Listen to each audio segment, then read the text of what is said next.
doing the chapter 2, the administrative thinker part. Again, this is very important topic, especially thinker part. You have to use the any one thinker in most of the answers. अगर आप thinker quote कर पा रहे, if you are able to relate the thinkers to your concept, or even even in some of the paper to also answer, you can use thinkers opinion. ठीक है. तो administrative theory क्यों आया, है ना, ब्रीफली.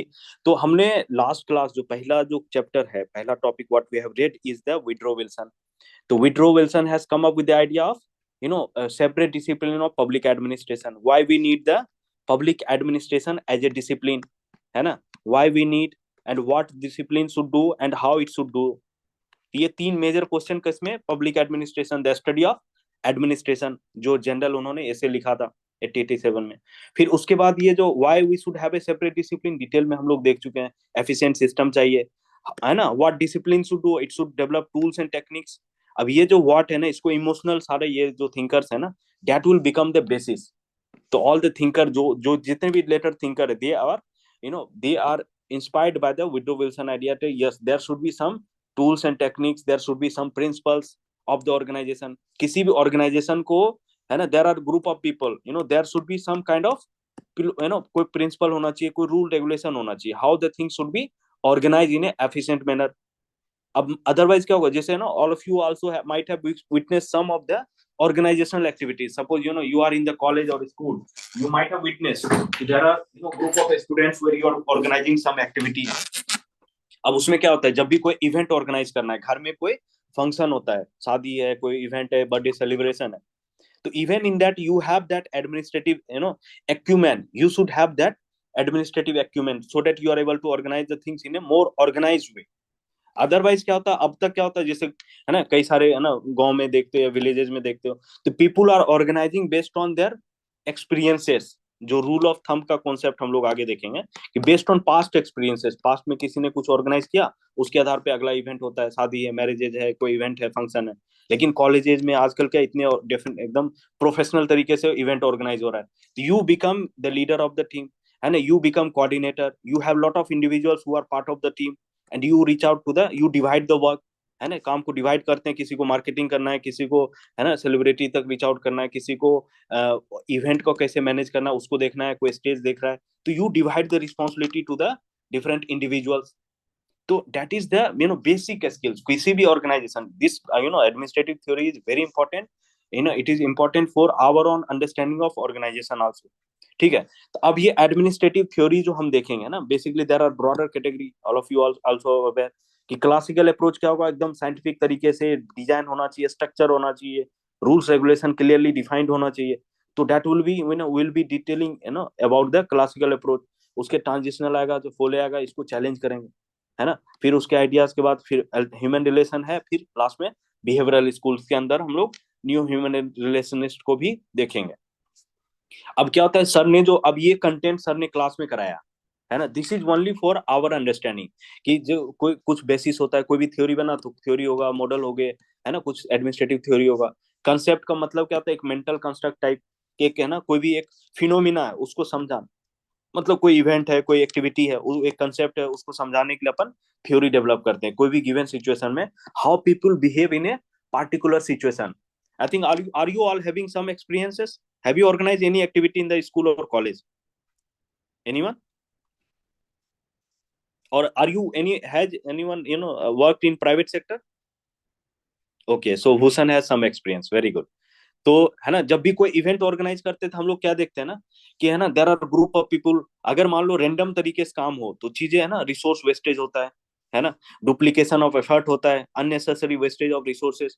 आजकल क्या है, मिनिमम इनपुट होना चाहिए और maximum output, that is the idea.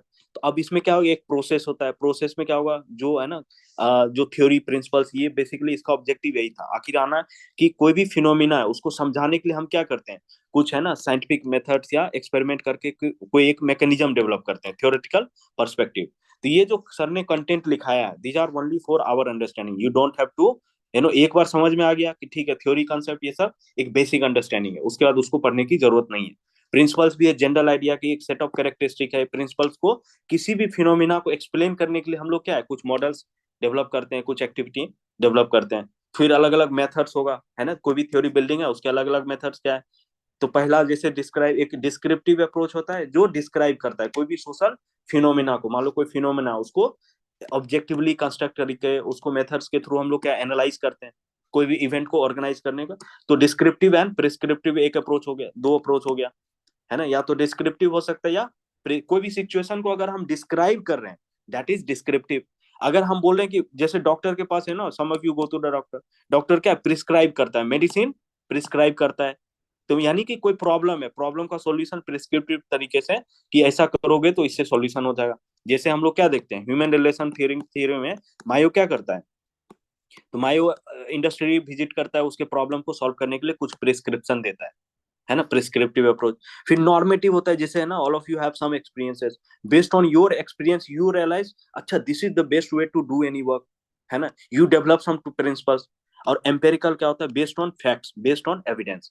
यही है डिस्क्रिप्टिव, एक बेसिक अंडरस्टैंडिंग होना चाहिए ये चारों मेथड्स क्या है ना, इसके बीच का बेसिक डिफरेंस क्या है, बस, है ना, माइक्रो लेवल का डिफरेंस है, बस ज्यादा कुछ नहीं है। ये सारे सोशल साइंस में यूज होता है। जैसे नॉर्मेटिव प्रिस्क्रिप्टिव का एग्जांपल इंडिया हम लोग पढ़ते हैं, जैसे एनपीएम क्या है, वैल्यू ओरिएंटेड, यानी नॉर्म्स ऐसा होना चाहिए, वैल्यू ऐसा होना चाहिए। और प्रिस्क्राइब की value oriented, change oriented, goal oriented. जैसे गोल दिया, एंटी गोल दिया, तो एनपीए नहीं दिया। वेवर में आइडियल ब्यूरोक्रेसी एक्सपेक्ट करता है कि रिटेन कम्युनिकेशन हो, हायरार्की हो, क्लासिकल थ्योरी हो गया। सेकेंड स्कूल है जो डिस्क्रिप्टिव एंड इंपेरिकल है। कौन कौन ऐसा स्कूल है, तो साइंटिफिक, टेलर क्या है ना, टेलर एकदम ऑर्गेनाइजेशनल थ्योरी, मैनेजमेंट थ्योरी को पूरा साइंस बनाना चाहता था। क्यों, क्योंकि विड्रो विल्सन ने ऑलरेडी बोला था कि we need the science of administration, business like approach, merit based, efficiency, economy पे फोकस होना चाहिए। अब ये जो है बाकी साइंस के लिए सब लोग लग गए, अच्छा विड्रो विल्सन ने बोला है साइंस बनाना है, तो बाकी थिंकर्स, एकेडमिक स्कॉलर्स साइंस बनाने के पीछे लग गए कि किस प्रकार हम ऑर्गेनाइजेशनल थ्योरी को साइंस बना दे, scientific tools and techniques develop करें, है ना। उसके बाद हम लोग देखते हैं कि डायकोटोमी का जो कॉन्सेप्ट था, डायकोटोमी के कारण क्या हुआ कि पॉलिटिक्स से इसको अलग कर दिया गया और ये बिजनेस लाइक अप्रोच हो गया, है ना। एडमिनिस्ट्रेशन को बिजनेस लाइक कर दिए। Administration is administration, nothing public about it, that means publicness, public service ऐसा कुछ कॉन्सेप्ट नहीं है। कोई भी ऑर्गेनाइजेशन है उसमें there are certain core functions which has to be performed. अब उसके आधार पे कुछ यूनिवर्सल प्रिंसिपल्स के लिए कई सारे थिंकर्स ट्राई करने लगे, ठीक है। तो इसमें क्या होगा, डिस्क्राइब भी कर रहे सिचुएशन को और based on some evidence, empirical evidence, ठीक है। तो ये हो गया। हम लोग देखते हैं ना नॉर्मेटिव में एनपीए क्या करता है, एंटी इंपेरिकल, है ना, पॉजिटिविज्म बहुत हो गया, इसको खत्म करो, फैक्ट बेस ये सब बहुत ज्यादा हो गया। तो वो क्या कहता है, नॉर्मेटिव अप्रोच लाओ। और बाद में हम देखते हैं कि ये थ्योरी बिल्डिंग के डेवलपमेंट के प्रोसेस में भी ऑब्स्टेकल बन जाता है। So there are questions which are asked. NPA become, development of NPA has obstructed the growth of discipline. क्यों 1950s तक हम लोग क्या देख रहे हैं, most of the theories are develop. जो पैराडाइम टू क्या बोलते हैं, this is the principle era, principle era है ऑर्गेनाइजेशनल जेनिथ, या जो मतलब रेपुटेशनल जेनिथ बोलते हैं अपन टर्म। यानी उस समय जितने भी स्कॉलर्स आए, पूरे पब्लिक एडमिनिस्ट्रेशन को क्या बना दिया, they were equating the public administration to the science, है ना। तो the people started the scholars, जैसे है ना, तो I made you imagine also कि अगर आपने ऑप्शनल पवेट लिया है और उस समय आपने ऑप्शनल पवेट लिया होता, तो पीपल वुड हैव आस्क्ड, अरे आप साइंटिस्ट हो, है ना, you everyone you all of you might have got lot of respect because of all this thinkers, है ना। एडमिनिस्ट्रेशन का बहुत वैल्यू बढ़ गया था क्योंकि प्रॉब्लम सॉल्व हो रहा था, ठीक। उसके बाद डिबेट देखते, ये डिबेट चलता रहेगा, साइंस है, नॉर्मेटिव साइंस है, पॉजिटिव साइंस है, इमर्जिंग साइंस है ना। जो डिसिप्लिन कोहेनियन स्टैंडर्ड वाला डिबेट हमने चैप्टर 1 में देखा। फिर एडमिनिस्ट्रेटिव थ्योरी, ऑर्गेनाइजेशन थ्योरी, मतलब कोई भी ऑर्गेनाइजेशन है ना, किसी भी ऑर्गेनाइजेशन के बहुत सारे फिनोमेना, स्ट्रक्चर है, प्रोसेस है, बिहेवियर है। अब उसको एक्सप्लेन करने के लिए हमारे पास कुछ थ्योरी की जरूरत है जो एक्सप्लेन करेंगे अलग अलग थिंकर्स के थ्रू। तो पहला आता है साइंटिफिक मैनेजमेंट थ्योरी। अब ये जो साइंटिफिक मैनेजमेंट थ्योरी आया, why do we need the scientific management theory. तो थिंकर अब क्या होता है, टेलर है, टेलर के पहले कुछ थिंकर होंगे, उसके लोग जैसे चार्ल्स बेबेज है, इसने साइंटिफिक मैनेजमेंट टर्म को कोट किया। मेट कैफे है। तो they were looking for improving the efficiency of organisation. कोई भी ऑर्गेनाइजेशन है, ऑर्गेनाइजेशन में काम को कैसे किया जाए, कोई भी काम करने का बेस्ट तरीका क्या हो सकता है ना, हर काम को बेस्ट तरीके से करेंगे तो एफिशिएंसी इंप्रूव हो जाएगी। काम को डिवाइड कैसे करें, है ना, what should be the division of work, what are the issues that organisation is facing, क्या क्या प्रॉब्लम फेस कर रहा है, जो टेलर निकाल के आता है ना।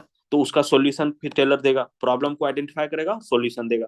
तो साइंस ऑफ ऑर्गेनाइजेशन है, फिर टेलर का रिसर्च पेपर कई सारे पब्लिश होते हैं। तो you don't have to remember all the research paper, एक दो पेपर को आप याद कर लिया या दैट विल बी एनफ। फिर उसके बाद कॉन्टेक्स्ट भी इंपॉर्टेंट है। तो this is how flow chart जो हम लोग बोल रहे थे कि आप किस प्रकार है ना फ्लो चार्ट में या टेबुलर फॉर्मेट में इस सारे कंटेंट को इकट्ठा कर सकते हैं। इमीडिएट कॉज क्या था कि भाई रूल ऑफ थंब है, सब लोग अपने एक्सपीरियंस के हिसाब से काम कर रहा है, कॉन्फ्लिक्ट बहुत ज्यादा हो रहा है ऑर्गेनाइजेशन के अंदर मैनेजर और वर्कर के बीच में। वर्कर क्या कर रहा है, सोल्डरिंग कर रहा है, यानी दो तरह का सोल्डरिंग होता है, एक नेचुरल सोल्डरिंग है और एक सिस्टमेटिक सोल्डरिंग है। तो सोल्डरिंग क्या होता है, रेस्ट्रिक्टेड आउटपुट, यानी हम जैसे मान लो कि कई बार क्या होता है कि टीचर कोई काम दिया या फिर किसी ऑर्गेनाइजेशन में आप काम कर रहे हैं, तो है ना you don't like the work activity, you don't like the work culture, you are very much annoyed with the management. तो मैनेजमेंट ने आपको कोई काम दिया, आपने क्या किया, मिनिमम काम किया। तो सोल्डरिंग क्या है, रेस्ट्रिक्टेड आउटपुट।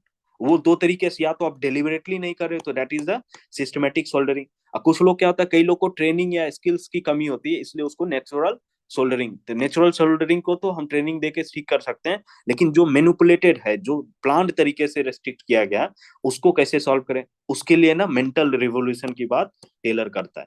मेंटल रिवोल्यूशन मतलब वर्कर्स को भी अपने माइंडसेट बदलने की जरूरत है और जो मैनेजर है उसको भी माइंडसेट बदलने की जरूरत है।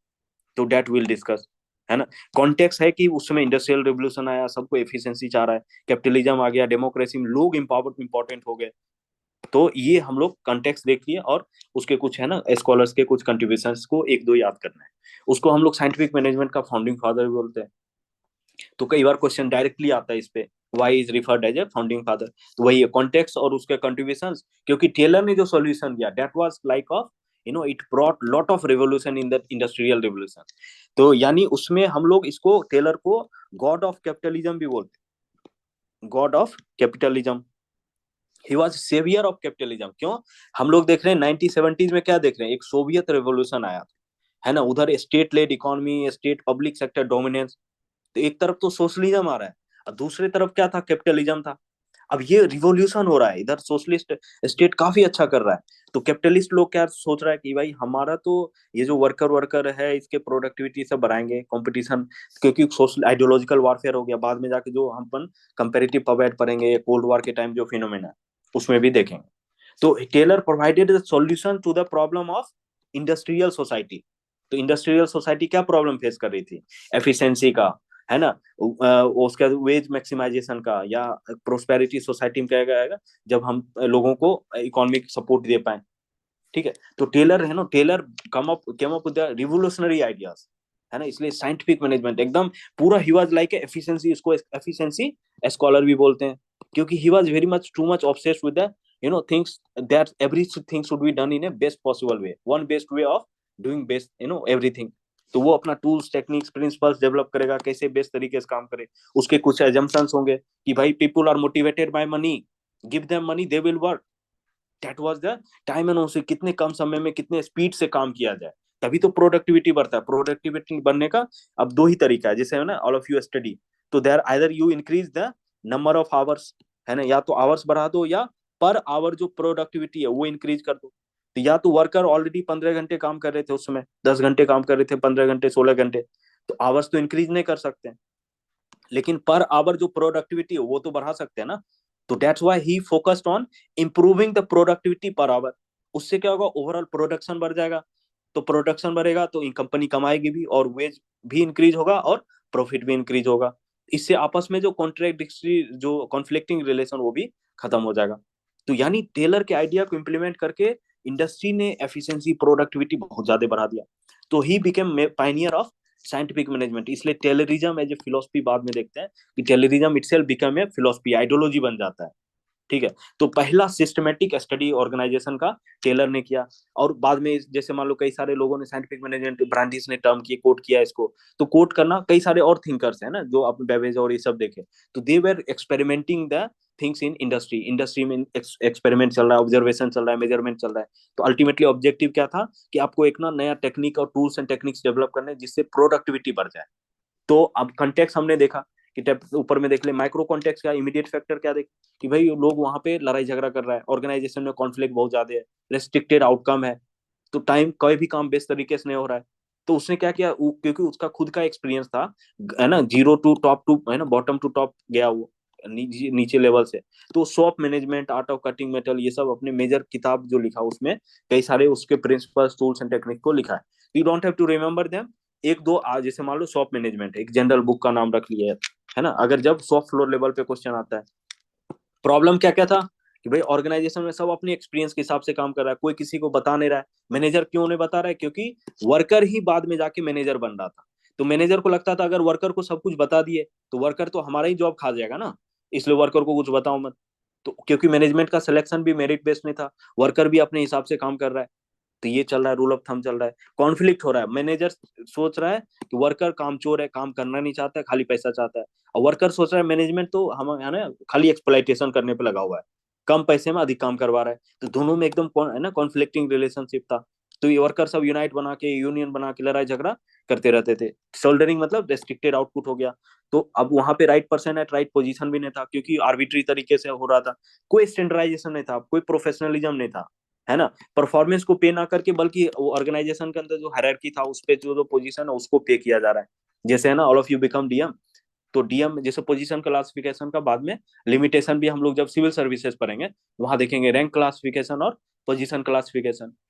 तो यहाँ पे क्या है, पोजीशन को पे किया जा रहा है। कोई भी डीएम बन जाए, काम करे ना करे, कोई रात दिन काम कर रहा है, कोई कम काम कर रहा है, कोई अच्छी जगह पे, कोई बहुत ही डिफिकल्ट जगह पे है, फिर भी सबको है ना ये पेमेंट सेम जा रहा है मान लो, तो कितना डिस्करेजिंग हो सकता है।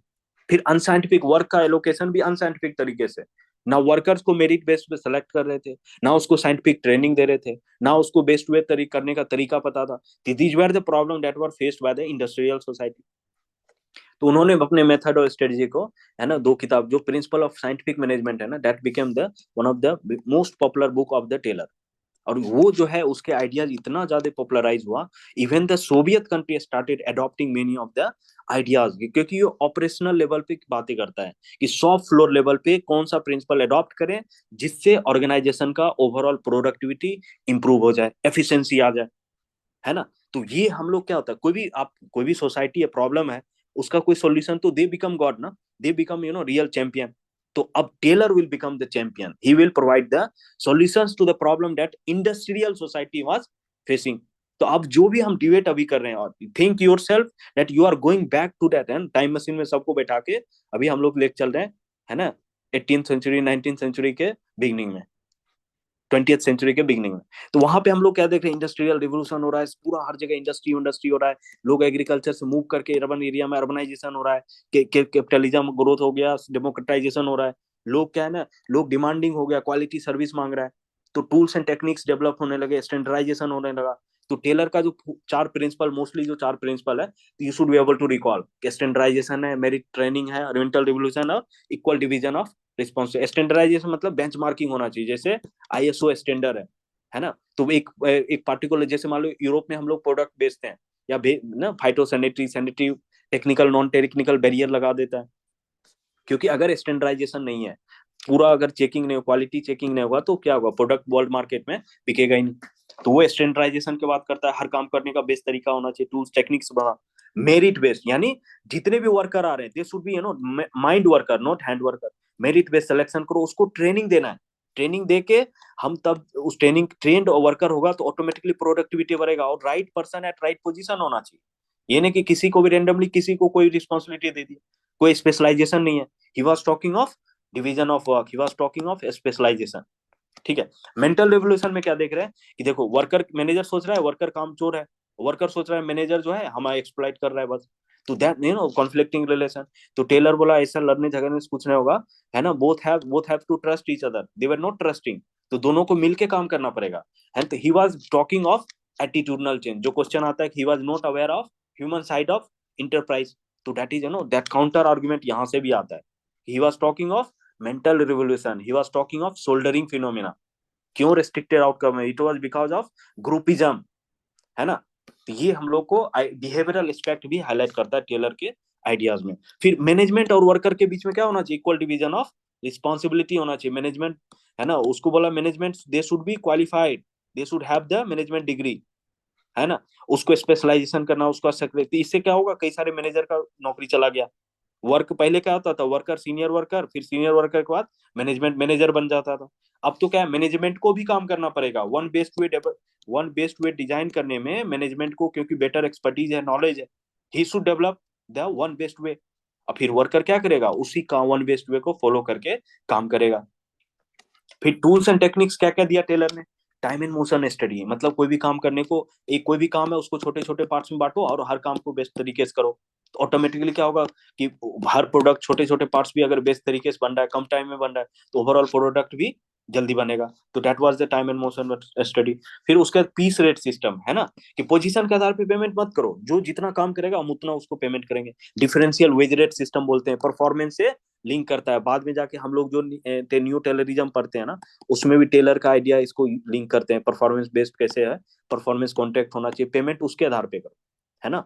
जैसे सेवोत्तम मॉडल है आजकल ना, सेवोत्तम एक्सलेंस, सर्विस एक्सलेंस की बात करते हैं। क्वालिटी, टोटल क्वालिटी मूवमेंट है, जो एनपीएम के अंदर भी कई सारे इनिशिएटिव हमने देखा, परफॉर्मेंस से कैसे लिंक किया जाए। फिर डिफरेंशियल प्रिंसिपल, वही वेज रेट अलग अलग होगा। एक्सेप्शन प्रिंसिपल यहाँ पे थोड़ा सा है ना, I think there is some error. तो एक प्रिंसिपल ऑफ एक्सेप्शन क्या होता है, जैसे मान लो मैनेजर है, स्किल्ड है, नॉलेजेबल है, he will develop one best way of doing the work. एक बार वन बेस्ट वे डेवलप कर दिया, फिर वर्कर क्या करेगा, उसी वन बेस्ट वे के हिसाब से काम करेगा। लेकिन अगर वर्कर वन वेस्ट वे से अधिक, या तो अधिक प्रोडक्ट बना रहा है या उससे बहुत ही कम प्रोडक्ट बना रहा है, इसका मतलब जो वन वेस्ट वे बनाया गया मैनेजर के द्वारा, that is faulty, that is not the efficient way. इसका मतलब मैनेजमेंट को क्या करना पड़ेगा, वापस से री एवेल्युएट करना पड़ेगा, वन बेस्ट वे को रीडिजाइन करना पड़ेगा, है ना, रीडिस्कवर करना पड़ेगा आखिर ऐसी क्या समस्या है जहां पे ये काम बेस्ट तरीके से नहीं हो रहा है, या तो कम टाइम में वर्कर कर दे रहा है या अधिक टाइम ले रहा है, तो कहीं ना कहीं फ्लॉ है। उसी को प्रिंसिपल ऑफ एक्सेप्शन बोलते हैं इसको। यानी इन एक्सेप्शनल सिचुएशन, जो नॉर्मली क्या होगा, मैनेजमेंट वन बेस्ट वे और वर्कर उसको एकदम, वर्कर को कोई इनिशिएटिव लेना ही नहीं है, worker should not apply their mind. Worker को सीधा जो मैनेजमेंट ने ऑर्डर दे दिया, ऑफिस मान लो, all of you are working in a private company, अब मैनेजर आया आपको 4 काम दे दिया, अब आपको 4 काम जैसे जिस तरीके से बताएगा उसे ही करना है, आपको कुछ दिमाग नहीं लगाना है। Don't apply your mind, he was, Taylor was, क्योंकि उस समय का सोसाइटी ऐसा था ना, बैकवर्डनेस है, इलिटरेसी है ना, तो उस समय सोसाइटी में एजुकेशन लेवल बहुत ही पुअर, बैकवर्ड था। तो he was very sceptical about, है ना, giving freedom to the worker, जो बाद में फ्यूल ना, फ्यूल उसको बोलता है इनिशिएटिव होना चाहिए। ठीक है। तो वन बेस्ट वे में अगर कोई फ्लॉ आता है, यानी वर्कर मान लो अधिक काम कर रहा है, वन बेस्ट में जितना 10 प्रोडक्ट आना चाहिए वर्कर बना रहा है 25 प्रोडक्ट, या वर्कर बना रहा है 5 प्रोडक्ट, इसका मतलब कहीं ना कहीं जो वन बेस्ट पे डिजाइन किया गया, दैट इज फॉल्टी। इसीलिए प्रिंसिपल ऑफ एक्सेप्शन के through management has to intervene, उसको रीडिजाइन करना है। तो प्रिंसिपल ऑफ एक्सेप्शनल सिचुएशन में मैनेजमेंट वापस से इंटरफेयर करेगा। उसके बाद हम लोग क्या देख रहे हैं, फंक्शनल फोरमैनशिप, यानी जो एक बार वन बेस्ट वे डेवलप हो गया, है ना, उसको प्लानिंग करने के लिए और एग्जीक्यूशन के लिए 4 4 सुपरवाइजर होने चाहिए। ठीक है, तो वो क्या होगा, इससे स्पेशलाइजेशन हो रहा है हर काम को बेस्ट, क्योंकि कोई भी इंडस्ट्री है ना, जो शॉप फ्लोर लेवल पे कितने सारे वर्कर्स होते हैं, है ना, there are thousands of worker over there. तो it is not possible for one person to regulate. अब उसके अंदर भी स्पेशलाइजेशन, प्लानिंग एग्जीक्यूशन दोनों को, जैसे अपन लाइन एंड स्टाफ वाला बाद में कॉन्सेप्ट पढ़ते हैं, तो स्पेशलाइजेशन और प्लानिंग कोई और कर रहा है, रिसर्च कर रहा है और इधर कर रहा है। तो ये फंक्शनल फोरमैनशिप का कॉन्सेप्ट वो लेके आया पहली बार, हर काम को बेस्ट तरीके से, क्योंकि वर्कर को दिमाग लगाना नहीं है। फिर उसके एजम्पशंस था, टेलर कुछ एज्यूम किया होगा ना, तो वर्कर को भाई हमारे पास वन बेस्ट वे कोई भी काम करने का, जैसे यूपीएससी का प्रिपरेशन है, there are multiple coaching institute, multiple ways to clear this exam. तो लेकिन but you think there must be some one best way, जैसे आंसर राइटिंग है, हम लोग क्या सोचते हैं आंसर राइटिंग परफेक्ट आंसर होगा, कोई बेस्ट आंसर होगा, one best way of writing the answer होगा। तो वन बेस्ट वे बाद में तो रियलाइज होता है कि वन बेस्ट वे कुछ होता नहीं, there are multiple best answer, better answers, है ना। तो वो यहाँ पे स्टार्टिंग में टेलर फील किया। फिर वर्कर क्या, इकोनॉमिक मैन है, पैसा दो काम कराओ, पैसा दो काम कराओ, जितना पैसा दोगे उतना अधिक काम करेगा, मशीन की तरह, कॉग इन द व्हील की तरह। गुड वर्कर वो होता है जो अपना दिमाग नहीं लगाता, इनिशिएटिव नहीं लेता है, सिंपली ऑर्डर को, he was talking of military type of leadership in organisation, पूरा कमांड करे ऑफिसर और उसको एज इट इज फॉलो किया जाए। ठीक है। तो जो प्रिंसिपल्स, टेक्निक्स और एजम्पशंस देखते हैं, उससे क्या प्रमोट हो रहा है, ये एक तो division of work, scientific division of work होना चाहिए instead of rule of thumb. Rule of thumb मतलब एक्सपीरियंस के आधार पे।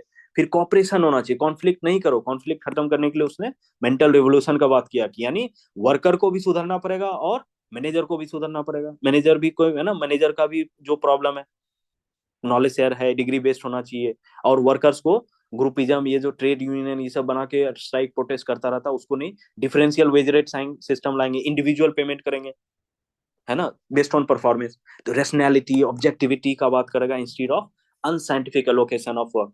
तो ये जो टूल्स एंड टेक्निक्स और देख रहे हैं, इससे क्या हो रहा, ऑर्गेनाइजेशन के अंदर क्या होगा, एक प्रिडिक्टेबिलिटी, प्रोडक्टिविटी ऑलमोस्ट एक फिक्स अमाउंट है, पता है कि भाई इस साल इतना प्रोडक्ट बनने वाला है, तो एक सर्टेनिटी आता है मार्केट में, और एफिशिएंसी इंप्रूव हो रहा है ओवरऑल, क्या देख रहे हैं, एफिशिएंसी बढ़ेगा, तो इंडस्ट्रियल ग्रोथ में इंडस्ट्रियल रेवोल्यूशन को प्रमोट करेगा, इंकरेज करेगा। यानी इंडस्ट्रियल सोसाइटी के जो समस्या था, समस्या क्या था, एक तो कैपिटलिस्ट है और एक वर्कर है, दोनों के बीच लड़ाई झगड़ा चलता रह रहा है, उस कॉन्फ्लिक्ट को दूर करने के लिए मेंटल रिवोल्यूशन का जो बात टेलर ने किया, that is harmonise the relationship between the worker and manager.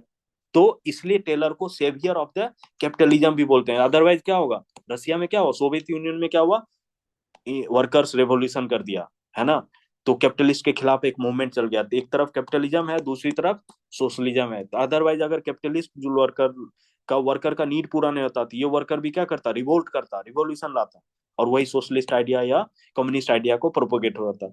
इसलिए गॉड ऑफ, है ना, पवन सर नॉर्मली ऐसा बोलते हैं कि, है ना, Taylor is consider as a god of capital, saviour of capitalism. फिर इम्पैक्ट हम लोग देखते हैं, इम्पैक्ट हुआ, क्या इम्पैक्ट हुआ, अब इतना ज्यादा साइंटिफिक मैनेजमेंट प्रिंसिपल्स पॉपुलर हो गए कि ऑल द इंडस्ट्रियल एस्टेगोनाई भाई मूवमेंट है ना, these are the impact. Impact हम लोग उस कॉन्टेक्स्ट में भी दिखा सकते हैं, है ना। फिर उसके बाद रेलेवेंस कॉन्टेम्परेरी टाइम में भी दिखा सकते हैं। तो उस समय क्या हुआ, टेररिज्म एज ए आइडिया एक सोसाइटी बन गया, वो प्रमोट कर रहा है, एक मूवमेंट चल गया, इवन यूएसएसआर में भी इसको इम्प्लीमेंट कर दिया गया, नेवल नेवल पोर्ट में, आइलैंड्स में, कई सारे, है ना, तो हर जगह इसका स्प्रेड हो गया अदर कंट्रीज में, एक आइडियोलॉजी की तरह स्प्रेड कर गया। तो कोई भी चीज पॉपुलर होगा तो लोग क्रिटिक तो बनेगा ही, कुछ लोग क्रिटिसाइज करेंगे, तो क्रिटिसिज्म क्या होगा, कुछ जनरल होगा, कॉमन टाइप का होगा, जो एक क्लासिकल थिंकर के लिए नॉर्मली, हम लोग देखो ये सारा कॉमन क्रिटिसिज्म है ना, again these are going to be repeated in all most of the classical thinkers. तो आपको एकदम टिप्स पे होना चाहिए, फॉर्मल, मैकेनिकल, स्ट्रक्चरल अप्रोच, है ना, तो डायनेमिक्स ऑफ ह्यूमन बीइंग को इग्नोर कर रहा है, ठीक। उसके ये एकदम कॉग इन द व्हील टाइप का है, क्लोज मॉडल है ना, टूल्स एंड टेक्निक्स पे बहुत ज्यादा फोकस है, टेक्निक ओरिएंटेड है। तो बाद में एनपीए क्या बोलता है, ये जो टू मच टेक्निसिज्म आ गया इसको खत्म करो, टू मच, है ना, टेक्निक्स, रूल रेगुलेशन ये सब ओरिएंटेड हो गया।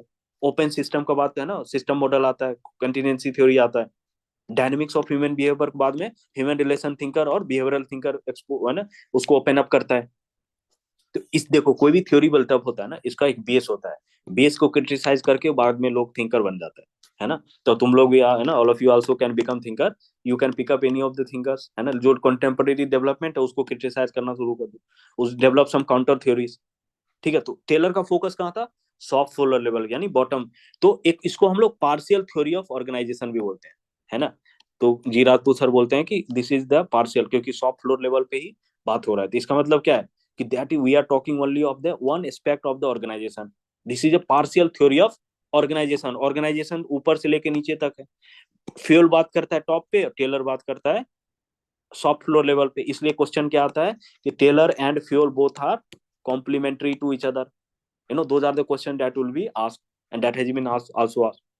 अब उसके बाद क्या क्रिटिसिज्म में हम लोग क्या देख रहे हैं, हाथोरन एक्सपेरिमेंट ऑटोमाय देखता है कि भाई मशीन मॉडल जो लगाया हो ना, इससे आदमी को क्या कर रहे हैं, आदमी को मशीन के प्रति सबऑर्डिनेट कर दिए, we have subordinated human to the machine, we have made them, individual as a cog in the wheel. Starting में तो बहुत अच्छा हो जाएगा, लेकिन धीरे धीरे क्या हुआ, समाज में प्रोस्पेरिटी आया, लोग सिर्फ पैसा से मोटिवेट नहीं हो सकता है। बर्नार्ड ने भी फाइंड आउट क्या किया कि भाई लिमिटेशन है, इकोनॉमिक मोटिवेशन है, इकोनॉमिक मैन का कॉन्सेप्ट का एक लिमिटेशन है। जैसे all of you start working in a company और एनी ऑर्गेनाइजेशन, तो you will be motivated to up to some level, पैसा से मोटिवेट हो रहे हो, लेकिन after certain period of time पैसा मोटिवेट नहीं करेगा। जो चेस्टर बर्नार्ड का जो इंड्यूसमेंट का कॉन्सेप्ट है ना, फॉर स्पेसिफिक और फॉर जेंडिक इंड्यूसमेंट, ये हम लोग देखते हैं।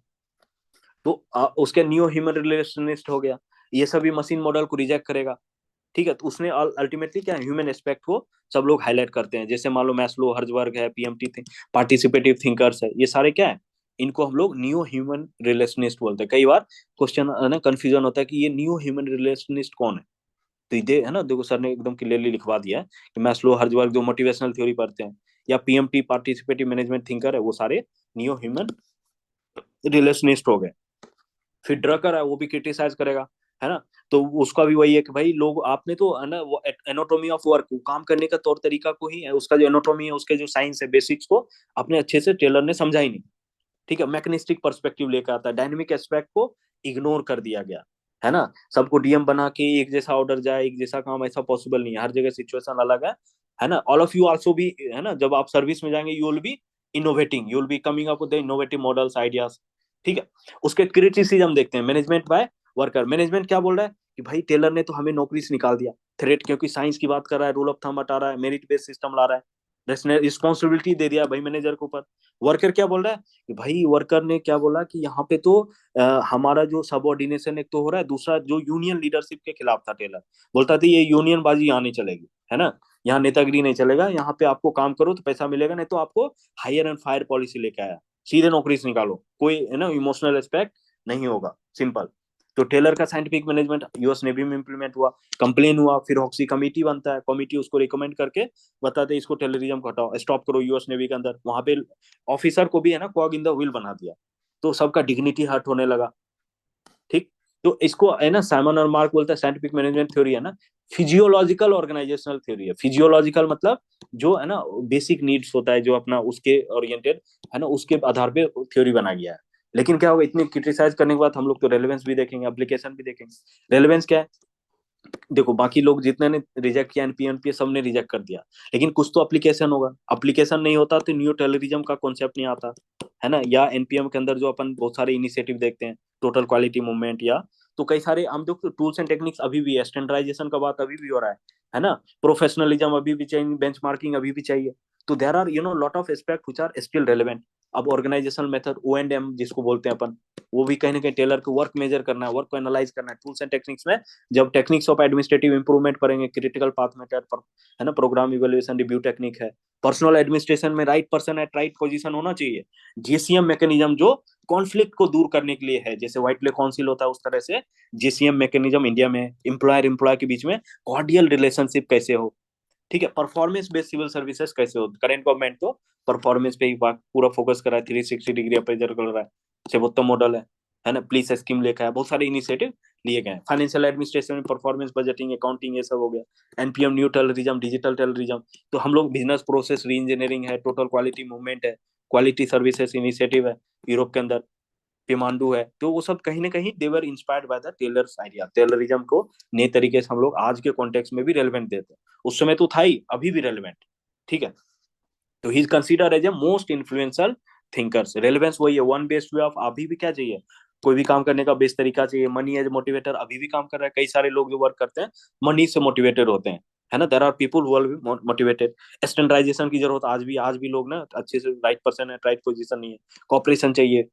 तो वही है कि क्रिटिकल पाथ मेथड ये सब बाद में डिटेलिंग अपन करेंगे, ये क्या है प्रोग्राम इवैल्यूएशन, कोई भी काम करने के कई सारे प्रोसेस होते हैं, कई सारे स्टेप्स होते हैं, कई सारे मेथड और स्ट्रेटजी हो सकता है, उसमें शॉर्टेस्ट पाथ क्या हो सकता है, प्रोबेबल टाइम क्या है, वो सारा चीज डिफरेंस करेंगे जब टेक्निक्स में हम लोग देखेंगे। तो they all are using the idea of Taylor.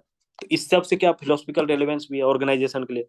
अब जो टेलरिज्म का जो आइडिया था, स्टैंडर्डाइजेशन, इस सब से क्या होगा, ओवरऑल क्या होगा कि ऑर्गेनाइजेशन का अंदर जब वन बेस्ड वे डेवलप होगा, तो बिना इनोवेशन का तो हो नहीं सकता one based way, that means there must be some experiment, उसके आधार पे इनोवेशन और डेवलपमेंट भी होता है ऑर्गेनाइजेशन में। आजकल आईएसओ सर्टिफिकेशन से उत्तम ये सब सर्विस में आ गया, तो टेलर का इन्फ्लुएंस अभी भी है। तो देखो ये क्वेश्चन जैसे स्टेटमेंट है, Taylor was trying to satisfy the demands of the capitalist class, यानी कैपिटलिस्ट क्लास क्या चाह रहा था, वर्कर्स के और मैनेजर के बीच में लड़ाई झगड़ा ना हो, रेस्ट्रिक्टेड आउटपुट ना हो, सोल्डरिंग ना हो, कॉपरेशन हो, और प्रोडक्ट बढ़े, प्रोडक्टिविटी बढ़े, एफिशिएंसी बढ़े। That was, and Taylor was providing solution to the problems that industrial society was facing.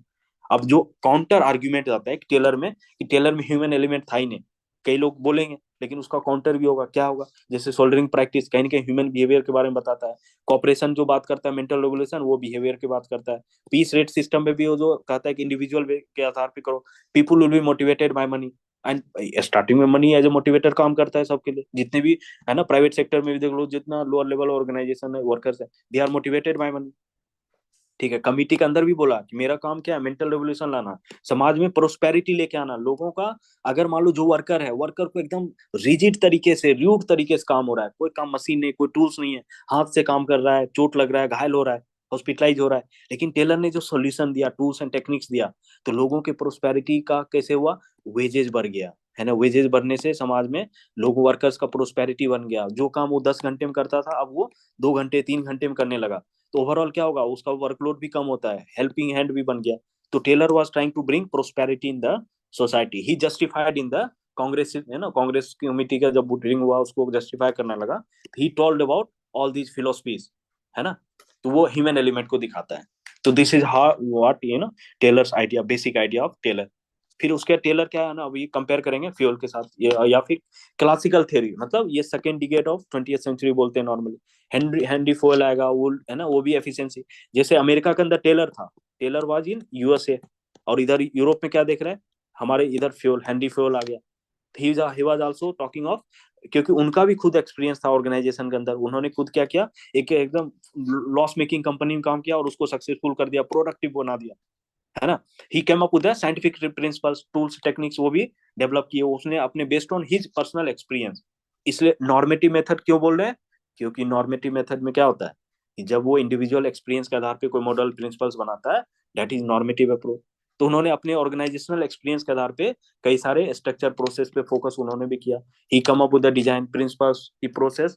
तो हम क्या देख रहे हैं, टेलर प्रोसेस ऑफ वर्क की बात कर रहा है, फ्यूल क्या बात करेगा, प्रोसेस ऑफ मैनेजमेंट, जो बाद में डिफरेंस हम लोग देखेंगे। तो मैक्रो लेवल, यानी फ्यूल का फोकस क्या था, पोस्टकॉर्प टाइप मैक्रो लेवल, है ना, पीओसीसी, प्लानिंग, ऑर्गेनाइजिंग, कमांडिंग, कंट्रोलिंग, यानी ऑर्गेनाइजेशन, जो भी ऑर्गेनाइजेशन है उसके टॉप लेवल पे फ्यूल फोकस करता है, मैनेजमेंट कैसा होना चाहिए। और टेलर कहाँ बात फोकस किया, फ्लोर लेवल पे, इसलिए एक दूसरे को कॉम्प्लीमेंट करता है दोनों।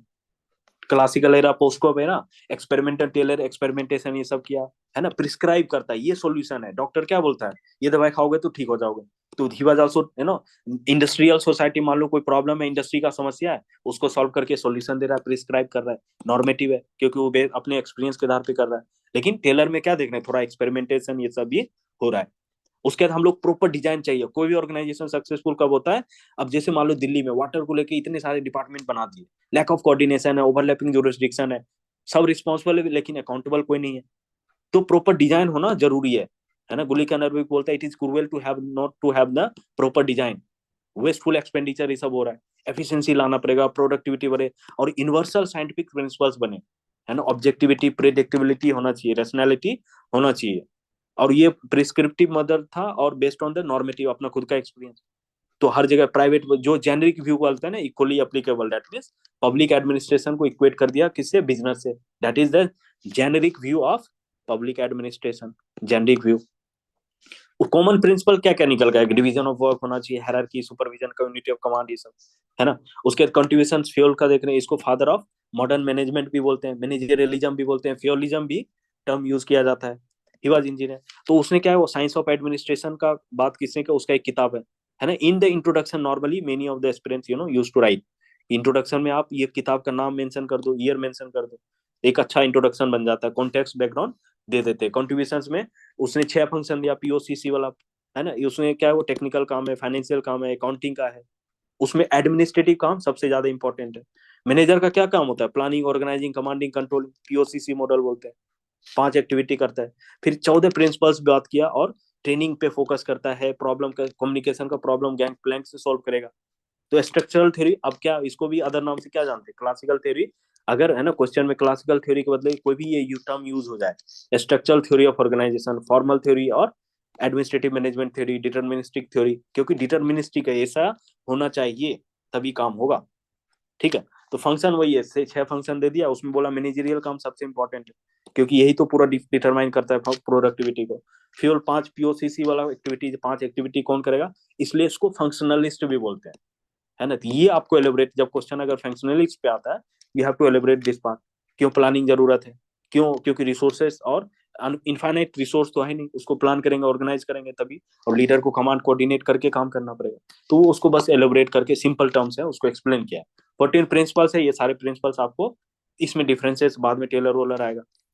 जैसे इनिशिएटिव वाला है, तो फ्यूल क्या बोलता है, पीपल शुड टेक इनिशिएटिव, लेकिन टेलर क्या बोलता है ना, don't take initiative, just follow the order, military type of बात करेगा, ठीक है।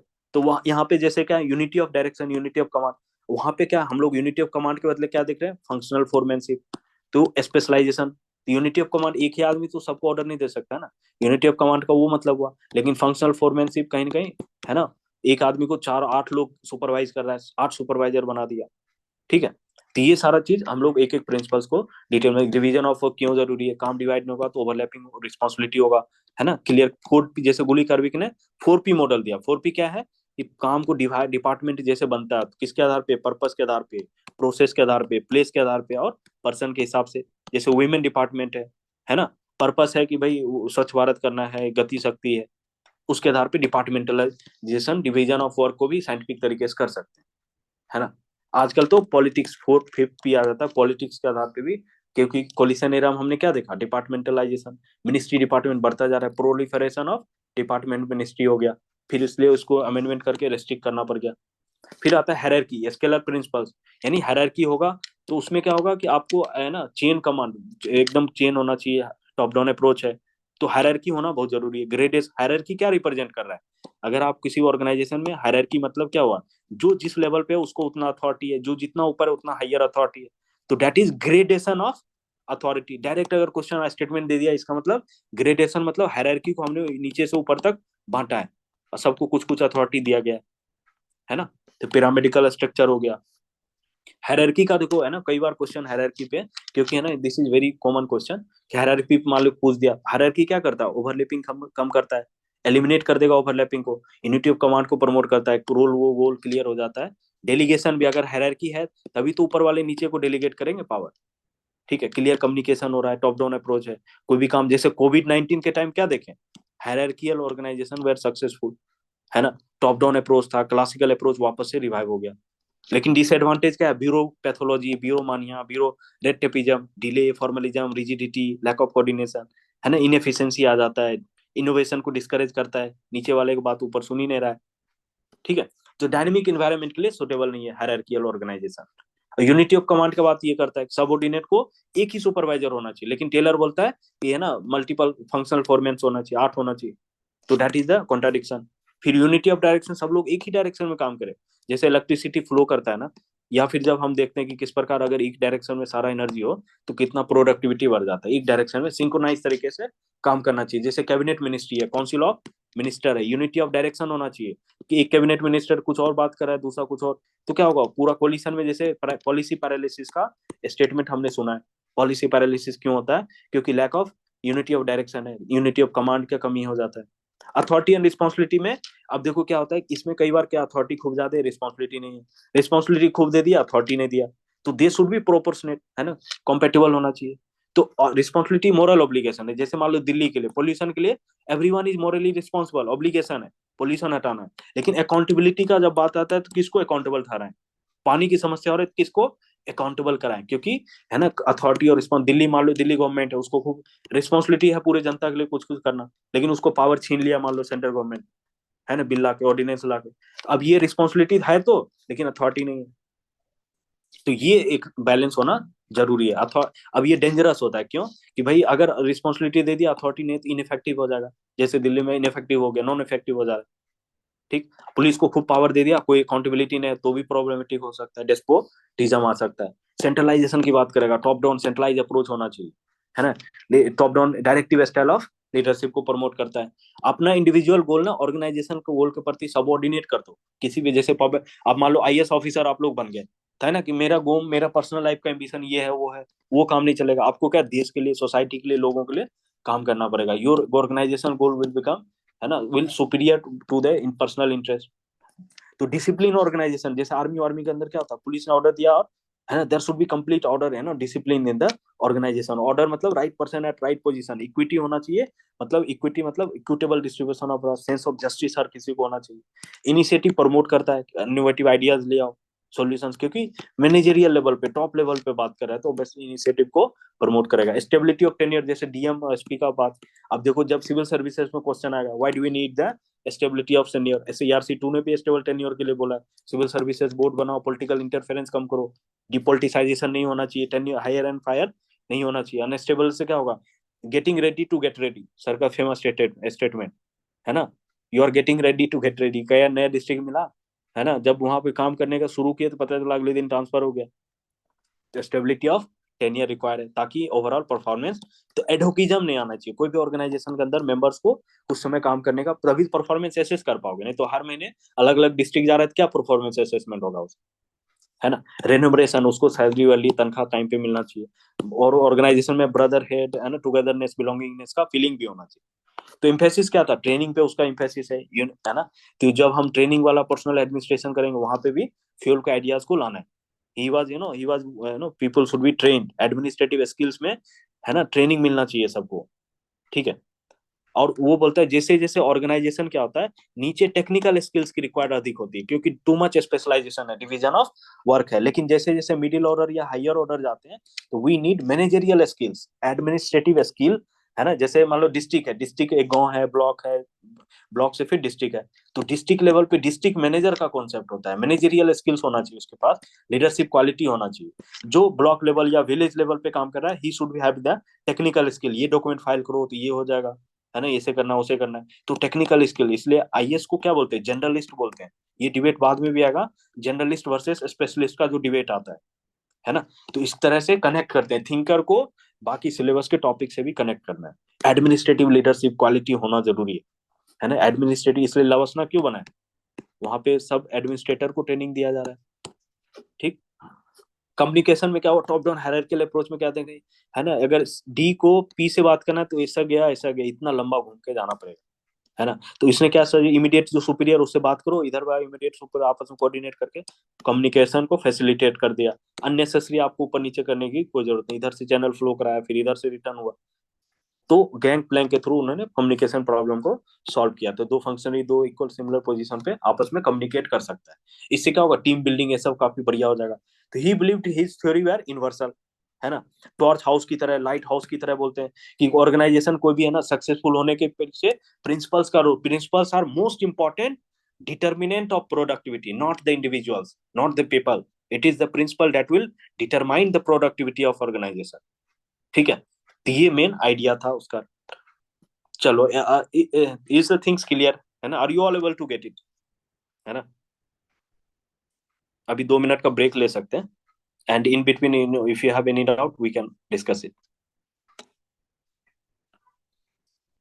या anything to ask.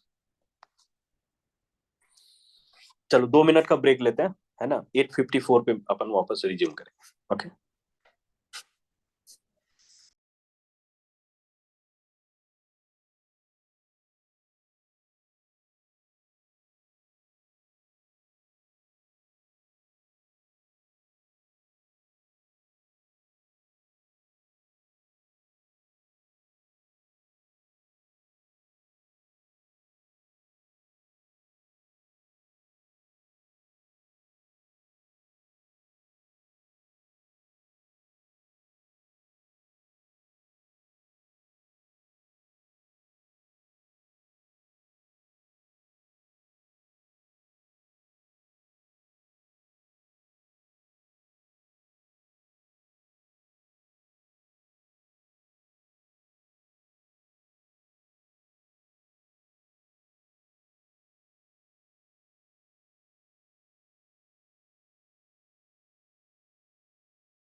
Hello, audible? Am I audible?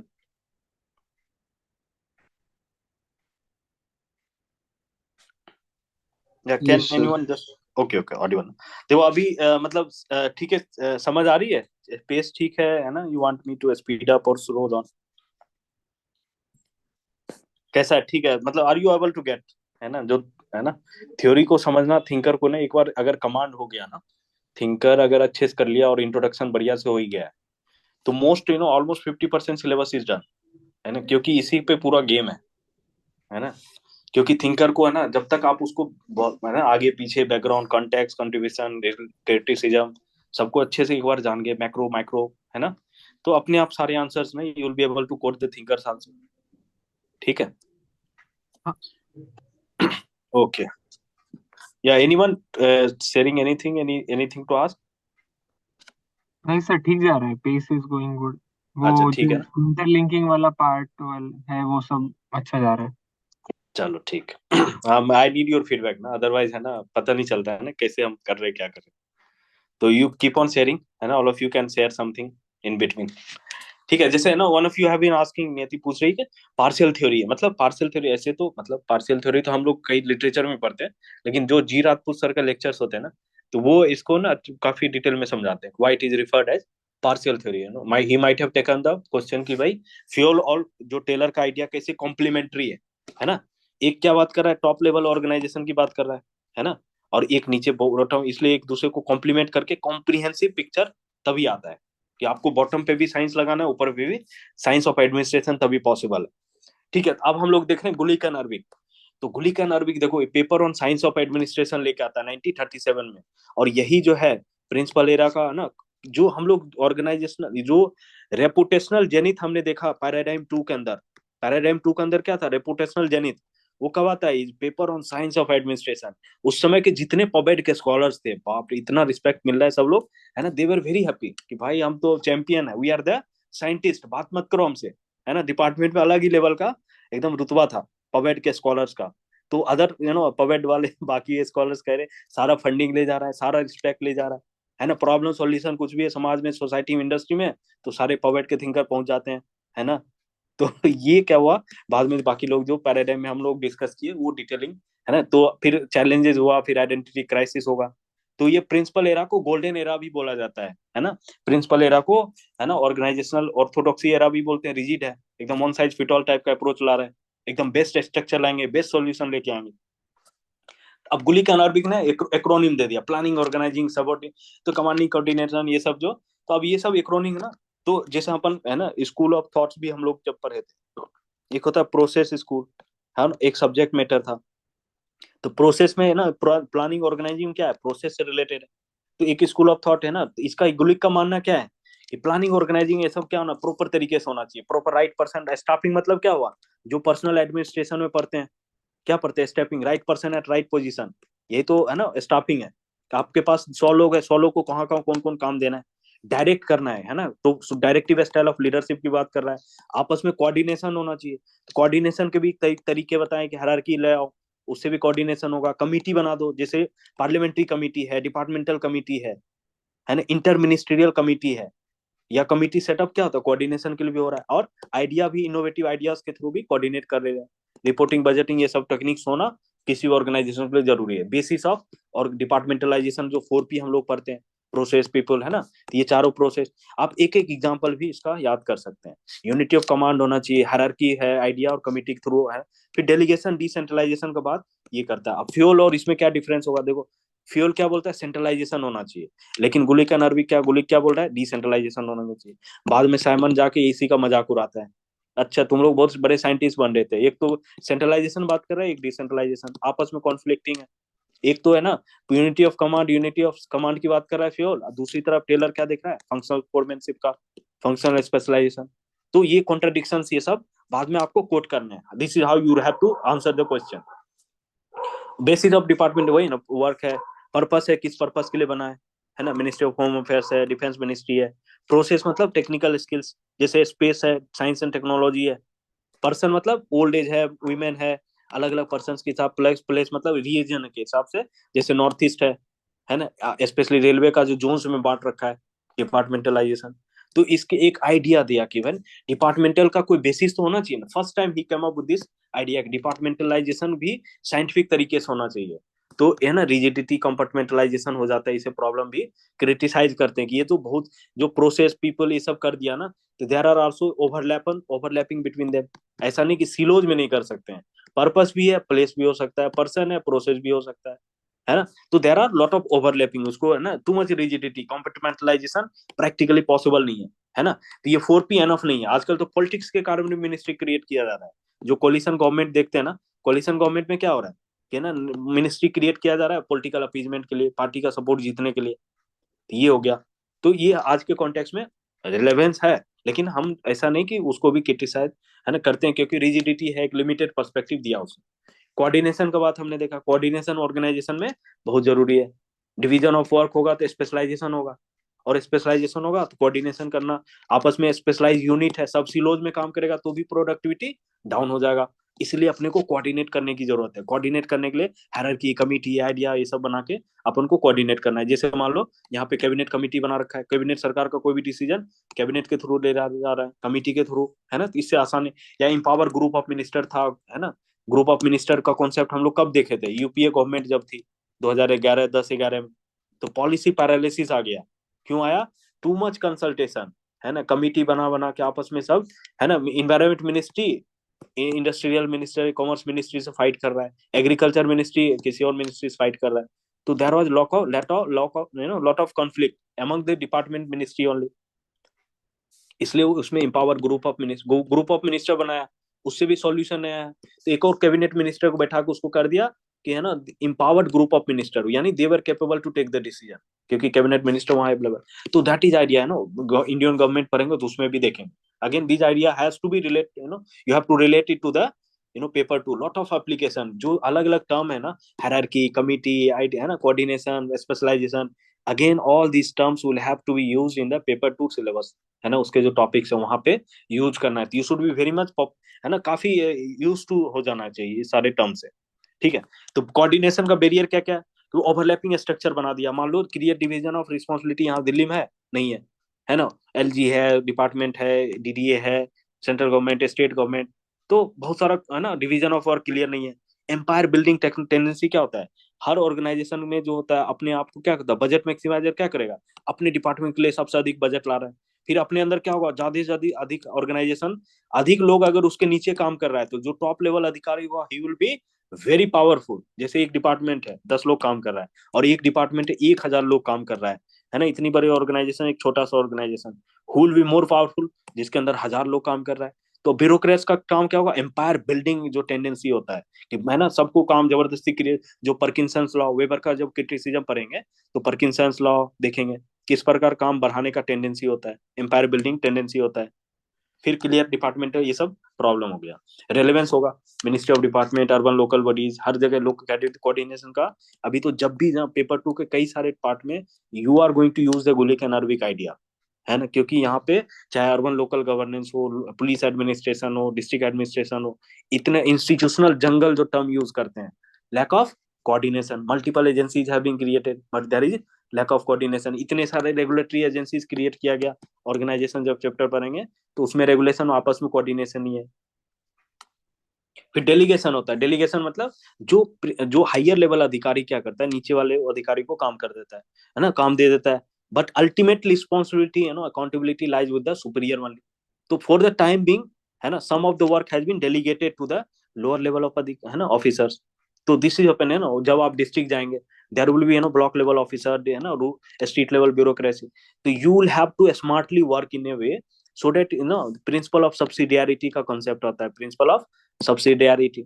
उसमें होता है जो काम, जैसे कोई भी ऑर्गेनाइजेशन है ना, ऑर्गेनाइजेशन के अंदर जिस लेवल पे जो काम हो सकता है ना, डेलीगेट पावर टू देम, है ना, उसी लेवल पे काम करो। अननेसेसरी पावर को अपवर्ड पुश नहीं करना है, उसको उसी लेवल पे काम करके खत्म करो, है ना। जैसे फाइल नोटिंग होता है ना, ब्यूरोक्रेसी का जब पेपर 2 पढ़ेंगे, सिविल सर्विसेज, फाइल नोटिंग एक बहुत बड़ी समस्या है। 3-3 4-4 5 लेयर तक साइन पे साइन करा रहा है, कोई पढ़ भी नहीं रहा है फाइल, लेकिन साइन 5 लोग रिस्पॉन्सिबल हो गए, तो बाद में कोई सब अकाउंटेबिलिटी स्किप कर रहा है।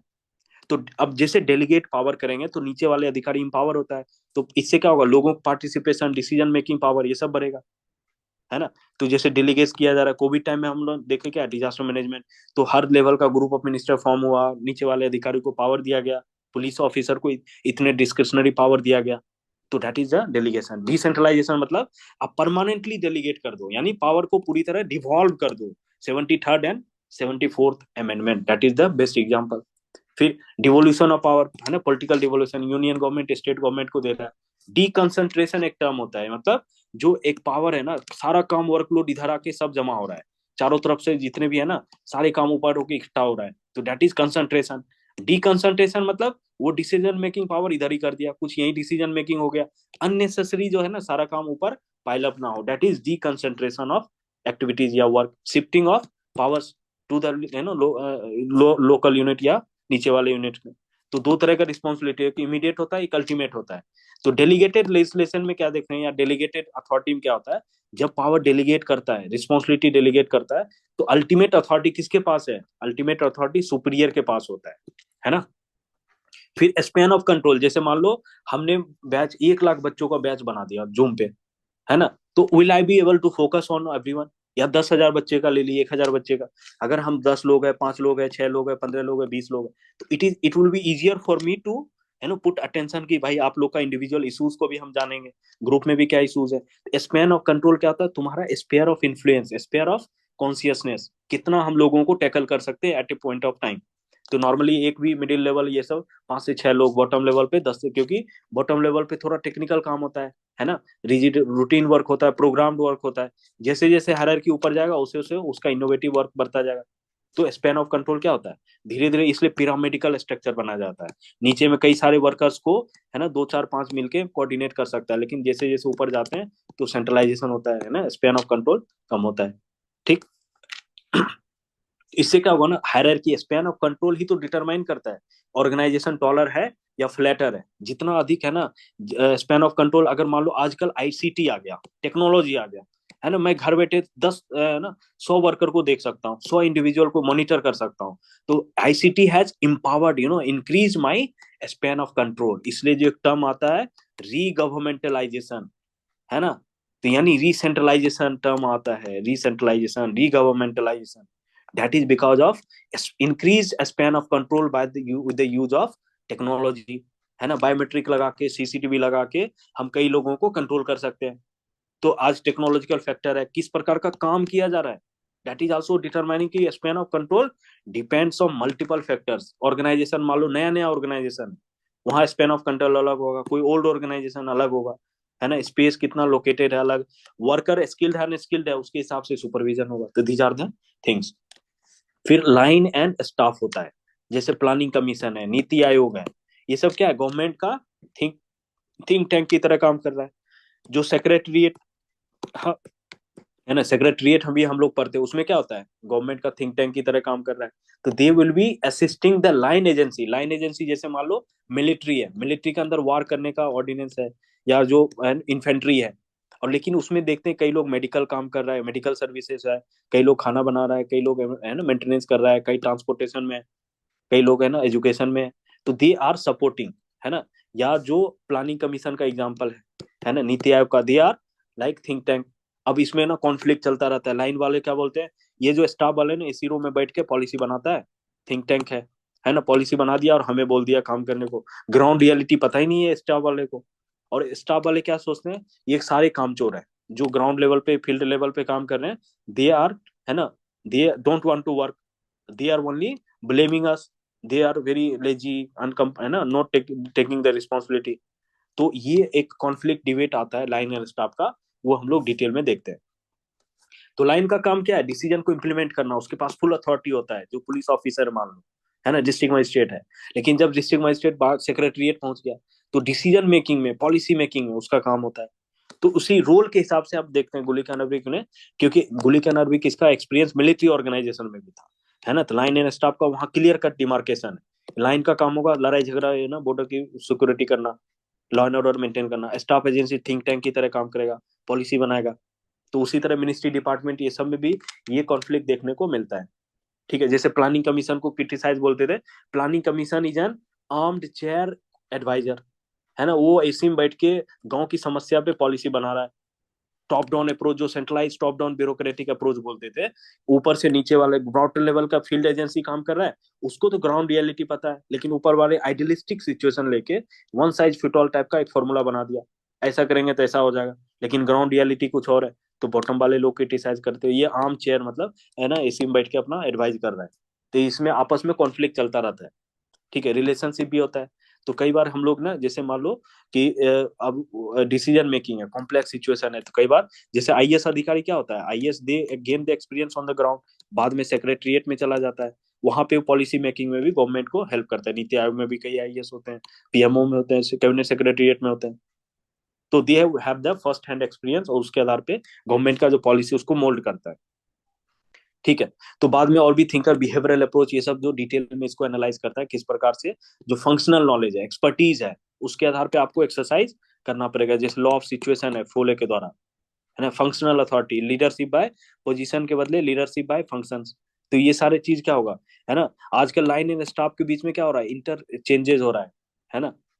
तो डेपुटेशन पे भेजा जाता है कई स्टाफ को, है ना, लाइन के लिए, और लाइन को स्टाफ के लिए, ताकि एक हार्मोनियस रिलेशनशिप हो, बेटर अंडरस्टैंडिंग हो। लाइन का इशूज क्या है, line agency must have expertise in terms of implementation, staff का क्या होना चाहिए, है ना। तो स्टाफ को ना पावरफुल नहीं माना जाता है, कि स्टाफ में सेक्रेटरीट में बन गया, फाइल वाले को घूमते रहो, लाइन वाले को पावरफुल है, लोगों उसकी एक्सपर्टीज है। तो ये इशू चलता रहता है, कंट्रोवर्सी। अभी आप लोग भी सर्विस में जाओगे, you will face the same problem, ठीक है।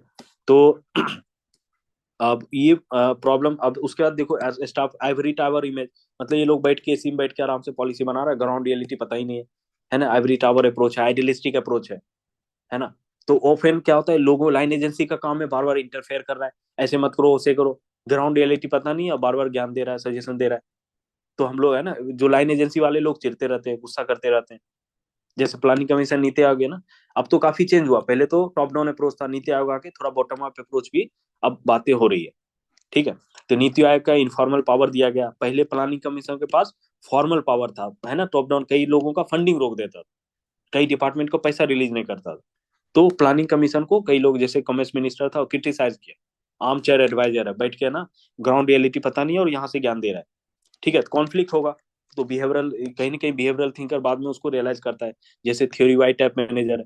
तो जो स्टाफ एजेंसी है, स्टाफ के जो लोग हैं, वो क्या, एक मैनेजरियल कॉस्मोलॉजी क्या है, जो मैग्रेगर है, मैनेजरियल कॉस्मोलॉजी, यानी लोगों के माइंड में क्या चल रहा है, मैनेजर के माइंड में क्या चल रहा है, क्या थॉट प्रोसेस है ना। तो उसने सॉल्यूशन क्या दिया, एक्सचेंज ऑफ द रोल होना चाहिए, स्टाफ वाले को लाइन पे भेजो और लाइन वाले को स्टाफ में, ताकि they should appreciate each others priority concerns, है ना। इससे क्या होगा, टेन्योर सिस्टम क्यों इंडिया में आया गया, इसलिए तो आया टेन्योर सिस्टम, ताकि ये जो लड़ाई झगड़ा चलता है लाइन स्टाफ का, we were aware of this conflict.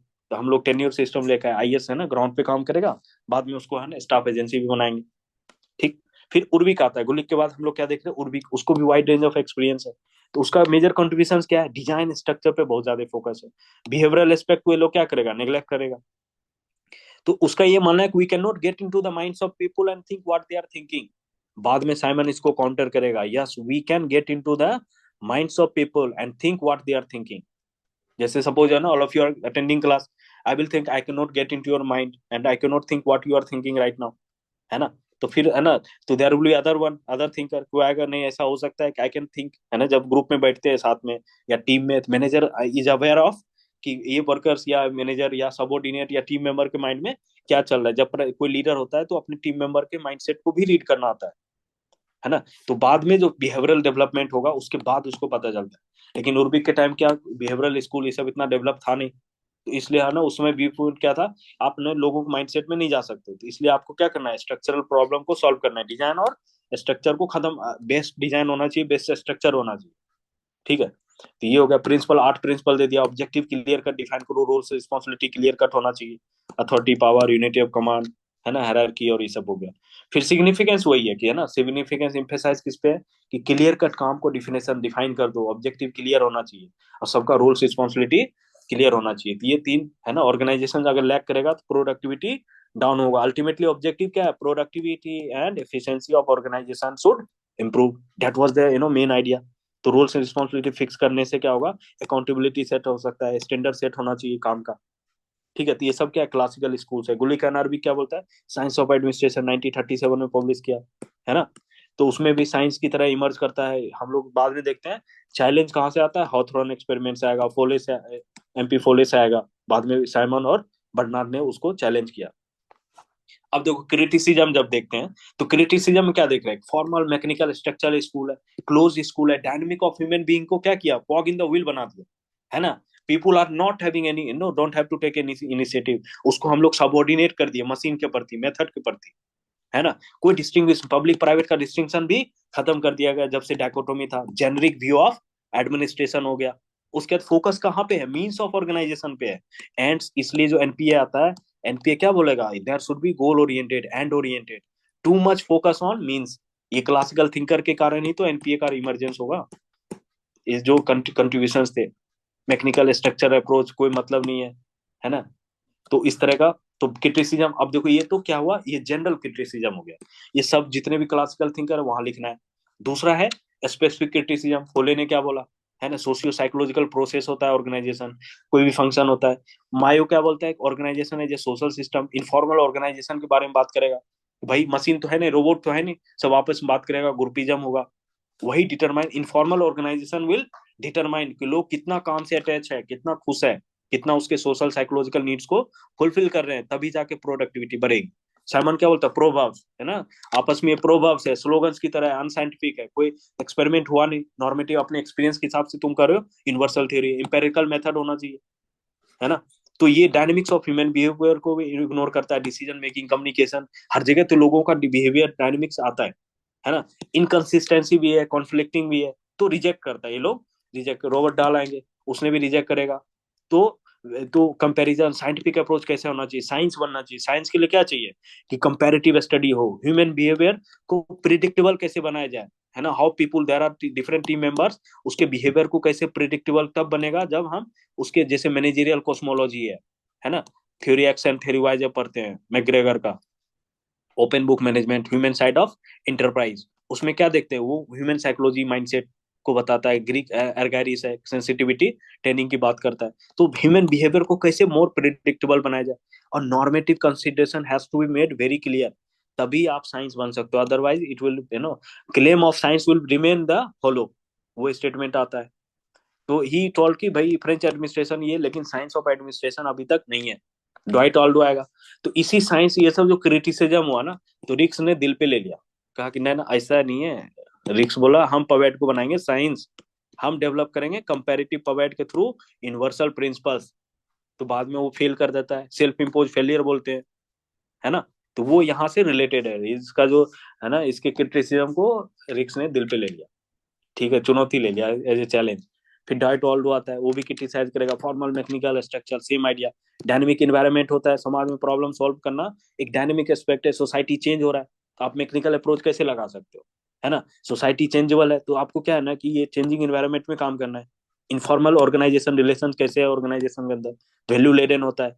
तो जो क्लासिकल थिंकर था ना, कॉस्मिक कॉन्स्टिट्यूशनलिज्म की बात करता है, मतलब परफेक्ट जो होता है ना, कॉस्मिक मतलब अल्टीमेट परफेक्शन, है ना, ऐसा कॉन्स्टिट्यूशन, ऐसा डिजाइन, ऐसा स्ट्रक्चर जो परफेक्ट है, जो किसी भी सिचुएशन में, कहीं भी किसी भी टाइम पे लगाओ वही आउटपुट देगा, बेस्ट आउटपुट देगा, यूनिवर्सल है, एकदम परफेक्शन का। ये लोग जो बात करता था, जो classical thinker, they were talking of natural order of design, है ना। तो वो रियल लाइफ में पॉसिबल ही नहीं है, ठीक है। तो उनका मानना है ऑर्गेनाइजेशन प्रिंसिपल लगा दो तो बेस्ट एफिशिएंट हो जाएगा, है ना। लेकिन बाद में जो है ये ऑर्गेनिज्म जो ह्यूमन एस्पेक्ट है, डायनेमिक एस्पेक्ट है, न्यू ह्यूमन रिलेशनिस्ट हम देख ही चुके हैं, पीएमटी थिंकर, पार्टिसिपेटिव थिंकर, वो सब भी जो मैकग्रेगर ये सब है, या मैस्लो एस्लो है। इम्पैक्ट क्या होगा क्लासिकल थिंकर का, है ना, प्रोफाउंड इम्पैक्ट होगा, दोनों पे होगा, थ्योरी पे भी और डिसिप्लिन पे भी। जब भी इम्पैक्ट करेंगे तो दोनों को हम दो पार्ट में बांट सकते हैं, फोर बिट, है ना, आंसर को और इनरिच करने के लिए। तो अमेरिका जैसे 1939 में American society of public administration, जिसको अस्पा भी बोलते हैं, है ना, वो 1939 में बना, वो अभी तक है, प्रमोट करता है पवेट को। ब्राउन लॉ कमिटी सेटअप हुआ था, उसने भी रिकमेंड किया कि भाई गुलिक के जो है ना, Gulick was member of that Brownlow committee. उसके बाद हावर कमीशन आया, उसने भी क्या किया, एडमिनिस्ट्रेटिव रिफॉर्म का बात किया। एआरसी उसी के आधार, हूवर के आधार पे कई सारे आइडियाज वहां से लिया गया, हुबर कमीशन के इन्फ्लुएंस में बना था। ठीक है, तो डिसिप्लिन का वही साइंटिफिक कैसे बनाया जाए, है ना, थ्योरेटिकल डेवलपमेंट हुआ, तो इम्पैक्ट हम लोग देखते हैं। रेलेवेंस भी है क्लासिकल थिंकर का कि जो मेंटेन ऑर्डर स्टेबिलिटी, इसको मेंटेन करना है, डिवीजन ऑफ वर्क बहुत जरूरी है, कोऑर्डिनेशन को, है ना, अथॉरिटी रिस्पॉन्सिबिलिटी, ये सब बहुत जरूरत है। कंक्लूजन वही देखते हैं कि डिस्पाइट, है ना, इतना क्रिटिसिज्म के बावजूद भी ना, आज भी हम लोग क्लासिकल थिंकर को, इसलिए नियो टेलरिज्म आज भी रेलेवेंट है, नियो फ्यूल फ्यूल के आइडिया को आज भी इंप्लीमेंट करते हैं, administration still remain relevant, more most important activity, है ना। क्यों, इसलिए अब जैसे जो है ना, जेकस एलियट ने बोला कि वी डोंट, है ना, कोई भी बड़ा ऑर्गेनाइजेशन है ना, उसमें आपको स्ट्रक्चर चाहिए चाहिए, है ना, there should be hierarchy, stability के लिए जरूरत है। कोविड-19 के टाइम हमने देखा कि, है ना, हर कोई बात अगर ऑर्डर, प्रॉपर ऑर्डर को इम्प्लीमेंट ना किया जाए, डायरेक्टिव स्टाइल ऑफ लीडरशिप का जरूरत पड़ गया। तो साइमन ने क्या हाईलाइट किया, इनकंसिस्टेंसी, बोलता है कॉन्ट्राडिक्टरी है ना, एक तरफ यूनिटी ऑफ कमांड की बात कर रहे हैं, एक तरफ स्पेशलाइजेशन की बात कर रहे हैं, है ना। टेलर क्या बोलता है, स्पेशलाइजेशन, और फ्यूल क्या बोलता है, यूनिटी ऑफ कमांड। फिर प्रिंसिपल्स का कोई सेंसिटिव, क्योंकि नॉर्मेटिव है, अपने एक्सपीरियंस के हिसाब से हम बता रहे हो, ज्ञान दे रहे हो, ठीक है। ये फ्यूल सेंट्रलाइजेशन और बुलिक डिसेंट्रलाइजेशन, स्पेन ऑफ कंट्रोल भी कंट्रोवर्शियल है, ठीक है। स्पेन ऑफ अटेंशन, ग्रेकनस ने बोला, और इसमें जो टॉप लेवल में कम स्पेन ऑफ कंट्रोल बढ़ जाता है, नीचे, है ना, कम हो जाता है स्पेन ऑफ कंट्रोल, जैसे जैसे नीचे में, क्योंकि प्रोग्राम काम होगा, इसलिए स्पेन ऑफ कंट्रोल। तो स्पेन ऑफ अटेंशन मतलब कितने लोगों पर आप ध्यान रख सकते हो, that is wider and narrow span of control, ठीक है, कितने अधिक वर्कर को आप। फिर टेलर और फ्यूल का कंपैरिजन देखो, फ्यूल क्या है, मैनेजरियल प्रोसेस फ्यूल, और फ्यूल हो गया मैनेजर पे, टॉप लेवल पे ऑर्गेनाइजेशन के अंदर मैनेजरियल प्रोसेस फ्यूल बताता है, डिस्क्राइब करता है, और टेलर क्या है, बॉटम लेफ्ट, यानी बॉटम वर्क प्रोसेस के बारे में बताता है। तो दोनों एक दूसरे को कॉम्प्लीमेंट करता है ना, तो, है ना, तो दे कॉम्प्लीमेंट ईच अदर, ये कंपैरिजन आता है ना। तो there differences are more perceptual than similarity. अब उसमें डिफरेंसेस अपन देखना है कि ये बॉटम लेवल, ये टॉप लेवल, उसके बाद ये, है ना, इनिशिएटिव लेने की बात करता है, ये नहीं लेता है। तो दो चार ऐसे एग्जांपल आपको याद करने, है ना, कंपैरिजन टेलर फ्यूल। तो ये टेबल मस्त सर ने बनाया था, है, बहुत बढ़िया। मॉडल आंसर में भी सर सेम चीज को रिप्लिकेट करवाते हैं कि भाई ये टेलर साइंटिस्ट है, एडमिनिस्ट्रेटर है, soft floor level, managerial level है ना, तो प्रिंसिपल और ये सब हो गया, ठीक है। मेंटल रेगुलेशन की बात करा, ये यूनिवर्सल प्रिंसिपल बना रहा है। वर्क प्रोसेस पे ध्यान है, ये ऑर्गेनाइजेशनल प्रोसेस या मैनेजरियल प्रोसेस पे ध्यान दे रहा है। ये इनिशिएटिव के खिलाफ है, लेकिन ये इनिशिएटिव को प्रमोट कर रहा है, फंक्शनल फॉर्मेट, और ये यूनिटी ऑफ कमांड की बात कर रहा है, ठीक है। तो डिफरेंसेस होने के बाद still they are considered as a similarity काफी ज्यादा है। जैसे मान लो ये सिमिलैरिटी है, structure, process, design, predictability, productivity, assumptions, है ना, यूनिवर्सल थ्योरी, ये सब क्या सिमिलैरिटी है। That is the idea of classical thinkers. अब हम लोग वेबर को पढ़ते हैं, मैक्स वेबर। या anything to ask before proceed? ठीक है, समझ आ रही है ना सबको? या you can unmute and, Yes, sir. ठीक है, मतलब देखो, है थिंकर वाला पार्ट ना बहुत ही इंटरेस्टिंग है ना। You start, all of you should start talking to them, है ना। क्लासिकल थिंकर है आपके, है ना, if you are working in any organisation you will see the application of this principles even in the contemporary time, ठीक है। तो अब एक, है ना, वेबर को एक बार, चाहे 2 मिनट ब्रेक ले लो, कोई दिक्कत नहीं, है ना, will take a 2 minutes break, then will meet. Weber complete करके फिर will be taking a break.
या एनी डाउट?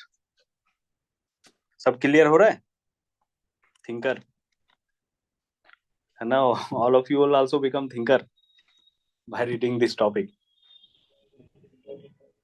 सर हाँ हाँ प्लीज. सर जो साइंटिसिज्म है हाँ हाँ हाँ. वो नॉर्मेटिव अप्रोच से भी आ सकता है? वो साइंटिफिज्म क्या होता है ना, जो नॉर्मेटिज्म में क्या होता है कि एक्सपीरियंस के आधार पे फ्योल टेलर ये सब अलग अलग ऑर्गेनाइजेशन में काम किया ना, गुली कार्विक ने अलग अलग ऑर्गेनाइजेशन में, तो अपने हिसाब से उसको लगता था ये बेस्ट साइंटिफिक टूल्स है. Paper on science of administration लिखा उसने, है ना? तो साइंटिफिक तरीके से काम कैसे किया जाए, तो वो टेलर एक्सपेरिमेंट करके लाता है. कोई है ना, कोई एक्सपेरिमेंटल मेथड अडॉप्ट किया, कोई normative based on experiences observation. तो हम लोग इंडियन फिलोसफी जब पढ़ते हैं ना, 6 स्कूल ऑफ फिलोसफी है, तो उसमें देखते हैं ना प्रत्यक्ष रूप से ज्ञान कैसे है ना डिस्कवर किया जाता है, इनोवेट. तो ये है कि साइंटिसिज्म आ सकता है, डेफिनेटली आ सकता है, based on observation skills, based on experiment. तो वही साइंटिसिज्म है ना. Okay sir. और वो जो 4 स्कूल है ना, वो स्टार्टिंग में देखा, डिस्क्रिप्टिव, प्रिस्क्रिप्टिव, नॉर्मेटिव और इम्पेरिकल. यही 4 स्कूल आपस में घूमता फिरता रहेगा. कई बार डायरेक्टली क्वेश्चन आता है ना, बिहेवियरल, इम्पेरिकल, तो वो सब टर्म से घबराना नहीं है, वेरी सिंपल है ना, सारी टर्म्स बहुत सिंपल है. ओके सो है ना. अब जो सबसे इंपॉर्टेंट टॉपिक है वेबर का, ब्यूरोक्रेसी है ना, जिसके लिए हम सब मिलके है ना, all of you are preparing for to become bureaucrats. तो वेबर को एक्सक्यूज मी देखते सर. हो. हाँ प्लीज. सर, एक कोई भी टॉपिक को सर जब नोट्स बनाने हैं उसके, हाँ तो हाँ सब हाँ. जैसे एक थिंकर के, अब जैसे let's say we are studying about Max Weber, तो हम्म. सर उसके पीवाईक्यूज देख के उसमें से सर उसके शॉर्ट नोट्स जब बनाने हैं तो वो कैसे बनाना, सर उसका एक थोड़ा सा आइडिया चाहिए था. हाँ हाँ क्योंकि वो सर मैं, अगर हाँ ऐसे लास्ट जैसे क्लास में डिस्कस किया था. जैसे ना सर क्या करते हैं, एक तो क्लास नोट्स में ना सर ये कंटेंट देते हैं, है ना. All of you have the class note, many है ना, मोस्ट ऑफ यू हैव. दो जिसके पास नहीं है ना, सॉफ्ट कॉपी तो ऑलरेडी शेयर किया. आपको क्या करना है, सर ने जो इंडिसेस ये बना के देते हैं ना, आप इसको ना पैरामीटर ले सकते हो. Take this as a parameter, या इसको टेबुलर फॉर्मेट में बना दो. मान लो कि इसका कॉन्टेक्स्ट की बात है ना, या उसके थ्योरी के बारे में है, या उसके कंट्रीब्यूशन. कोई भी थिंकर है, थिंकर क्या होगा, थिंकर का एक कॉन्टेक्स्ट कॉन्टेक्स्ट होगा, है ना. कॉन्टेक्स्ट के बारे में बात करोगे, उसके कंट्रीब्यूशन की बात करोगे, उसके क्रिटिसिज्म की बात करोगे, उसके रेलेवेंस की बात करोगे. यही 4 मेजर डोमेन से क्वेश्चन आता है, कोई भी थिंकर है. तो अब देखो, एक तो ये एक तरीका ये हो गया कि हर थिंकर पे आपने गोल्डन सीट का जो कॉन्सेप्ट हमने बोला, भाई कॉन्टेक्स्ट, कंट्रीब्यूशन और क्रिटिसिज्म और रेलेवेंस. क्वेश्चन इसी किसी एक एस्पेक्ट पे आ जाएगा, ओवरऑल आ जाएगा, या कंपेयर कर देगा किसी एक का कॉन्टेक्स्ट दूसरे के कॉन्टेक्स्ट से कर दिया.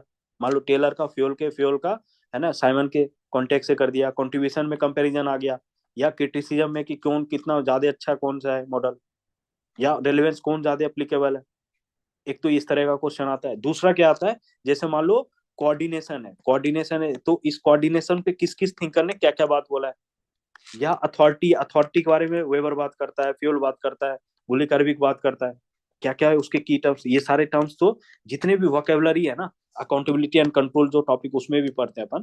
तो जो टर्मिनोलॉजी, एक तो टर्म उस कोऑर्डिनेशन पे, प्लानिंग पे, है ना, लीडरशिप पे किस थिंकर ने क्या बोला है, वो चीज आपको पता होना चाहिए. एक तो ये तरीका, एक ये एस्पेक्ट आपको क्लियर होना चाहिए शॉर्ट नोट में. दूसरा है हर थिंकर का कॉन्टेक्स्ट, कंट्रीब्यूशन, क्रिटिसिज्म और रेलेवेंस. ठीक है, तो ये मेजर एलिमेंट हर कीवर्ड्स पे आपको तैयार करने हैं. और ये जो सर जो लिखा देते हैं ना, that is the best way to categorise the content. अब क्वेश्चन इसी पे एक एक कंटेक्स्ट पे क्वेश्चन आता है. या is it clear sir? Sir ये जितने भी हेडिंग्स हैं उनके अंडर कंटेंट कीवर्ड्स, सीधा कीवर्ड्स कीवर्ड्स, लिखना है बस. बस बस कीवर्ड लिखना है. और क्योंकि मास्टर नोट है ना आपके पास ऑलरेडी है, तो अगर कुछ समझ नहीं आ रहा तो you can always refer it back. लेकिन आपके पास कीवर्ड्स होने चाहिए. नॉर्मली हम लोग का इमोशनल क्या होता है, शॉर्ट नोट भी ना एक अलग नोट ही बन जाता है, पूरा बुकलेट तैयार हो गया. ऐसा नहीं करना है. कीवर्ड्स अपने ऊपर फेथ होना चाहिए. कंसेप्चुअल अंडरस्टैंडिंग हो गया, मास्टरी हो गई कंसेप्ट पे, तो you don't have to go for detailed analysis. पूरा कहानी पढ़ने की कोई जरूरत नहीं है. Just have the keywords and keep on revising the keywords.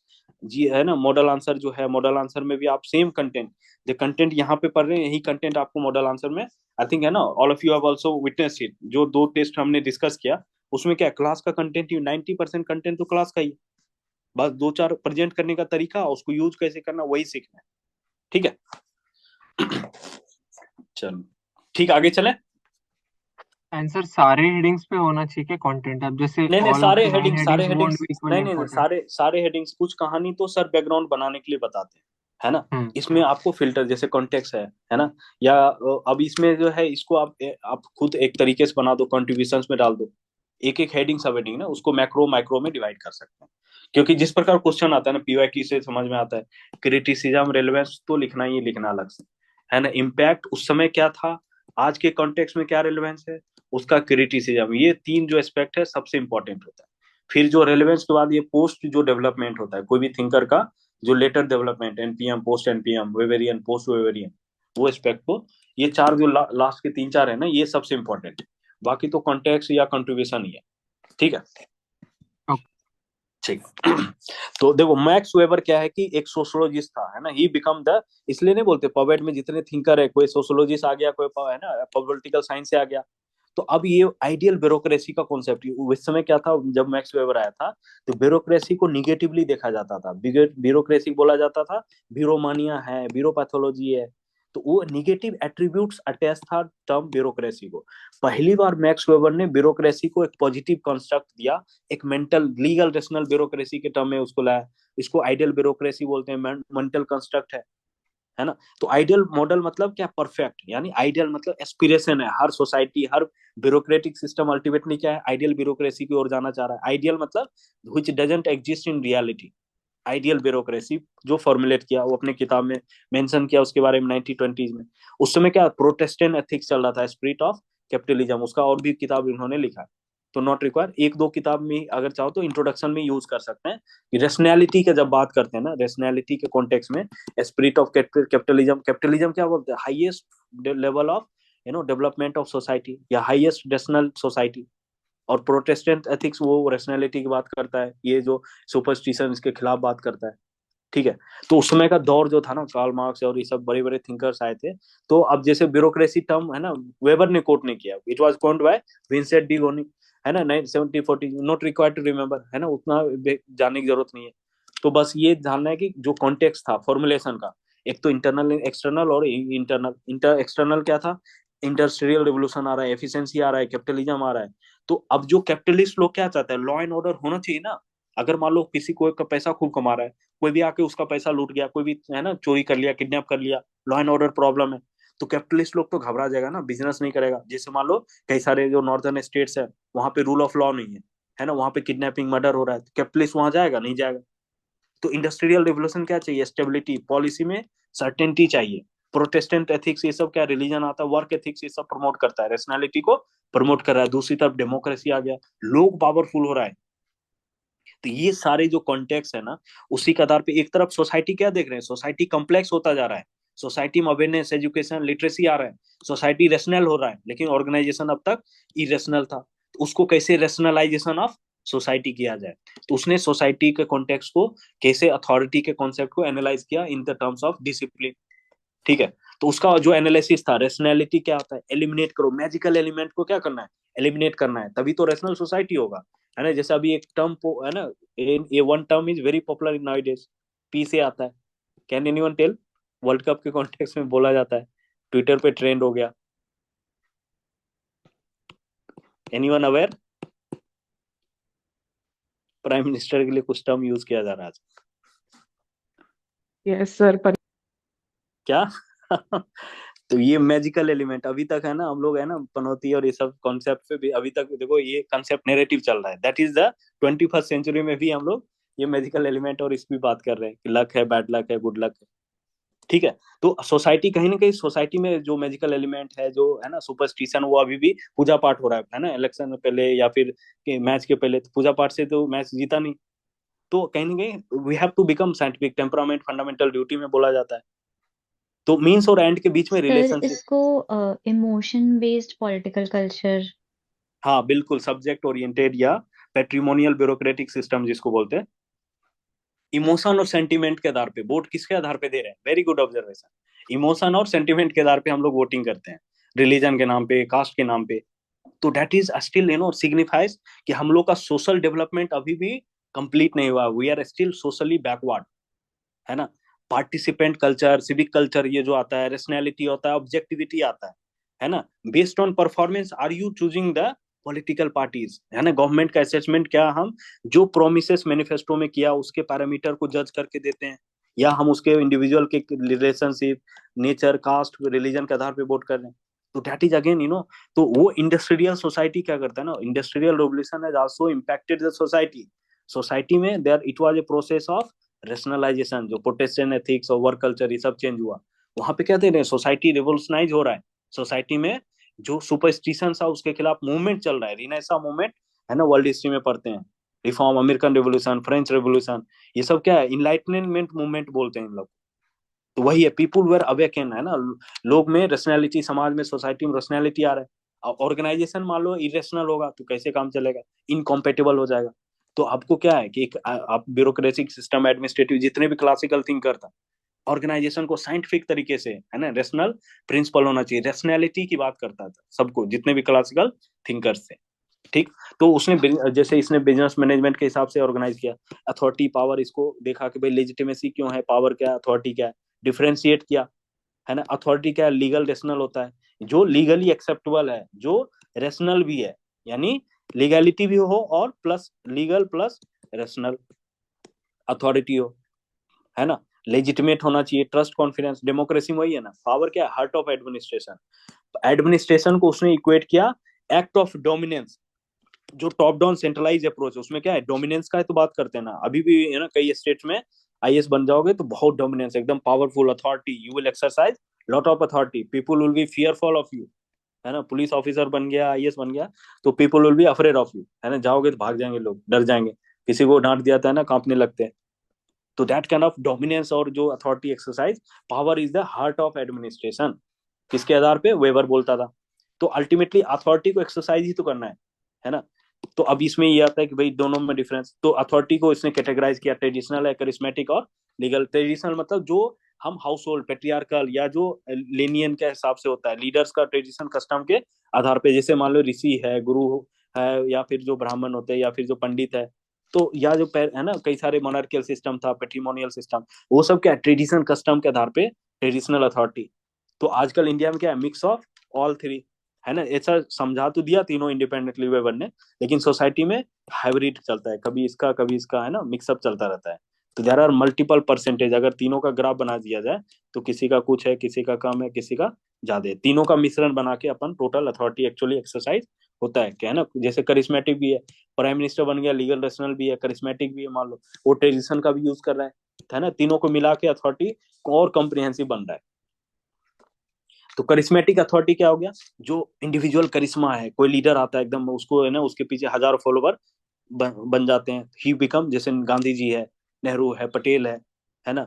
तो charismatic leadership, he has that talent और skill to mobilise the masses, है ना। स्पेशली डेवलपिंग कंट्री जहाँ पे है ना लॉट ऑफ बैकवर्डनेस है, people are dependent on the leader, monarchial system है वहां पे भी लीडरशिप, तो करिश्मेटिक लीडरशिप वहां पे इमर्ज होता है। Legal rational democratic system, rule of law, यहाँ पे अपन क्या देख रहे हैं कि सोसाइटी में मेरिट प्रिंसिपल के आधार पे लीगली, है ना, जैसे यूपीएससी सेलेक्ट कर रहा है ना, रेशनल मेरिट के आधार पे सेलेक्ट कर रहा है, तो merit is a rational concept. अब इलीगल रेशनल का कुछ कैरेक्टरिस्टिक होगा, देखो यही क्लासिकल थिंकर का जो आइडिया है, similar to classical thinkers, division of work, hierarchy, unity of command.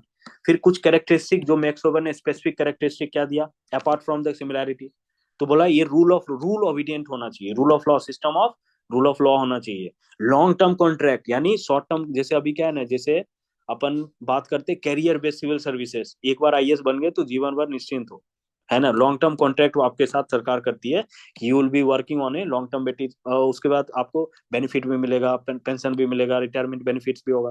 तो बाद में जाके ब्यूरो से क्या करता है, ब्यूरो शेपिंग करने लगता है, पोस्ट रिटायरमेंट बेनिफिट भी चाहिए, बजट मैक्सिमाइजर बन जाता है, रेंट सीकिंग एटीट्यूड आ जाता है। तो जो कॉन्ट्रैक्ट हमें लॉन्ग टर्म में स्टेबिलिटी आ जाता है ना, फियरलेसनेस आ जाता है, ओवर स्टेबिलिटी हो जाता है, तो वो तो कामचोर बन जाता है कई लोग ऐसे जाके। तो ये क्रिटिसिज्म बाद में देखेंगे, ये सब कैसे एक एक प्रिंसिपल बाद में। टू मच रूल ओरिएंटेशन, जो गोल डिस्प्लेसमेंट का बात रॉबर्ट मर्टेन करता है कि टू मच रूल ओरिएंटेशन, कानून बस कागज में जो लिखा है वो नहीं है तो भागो यहाँ से, सिचुएशन कुछ भी रहे, है ना। तो वो भी एक इशू आ गया।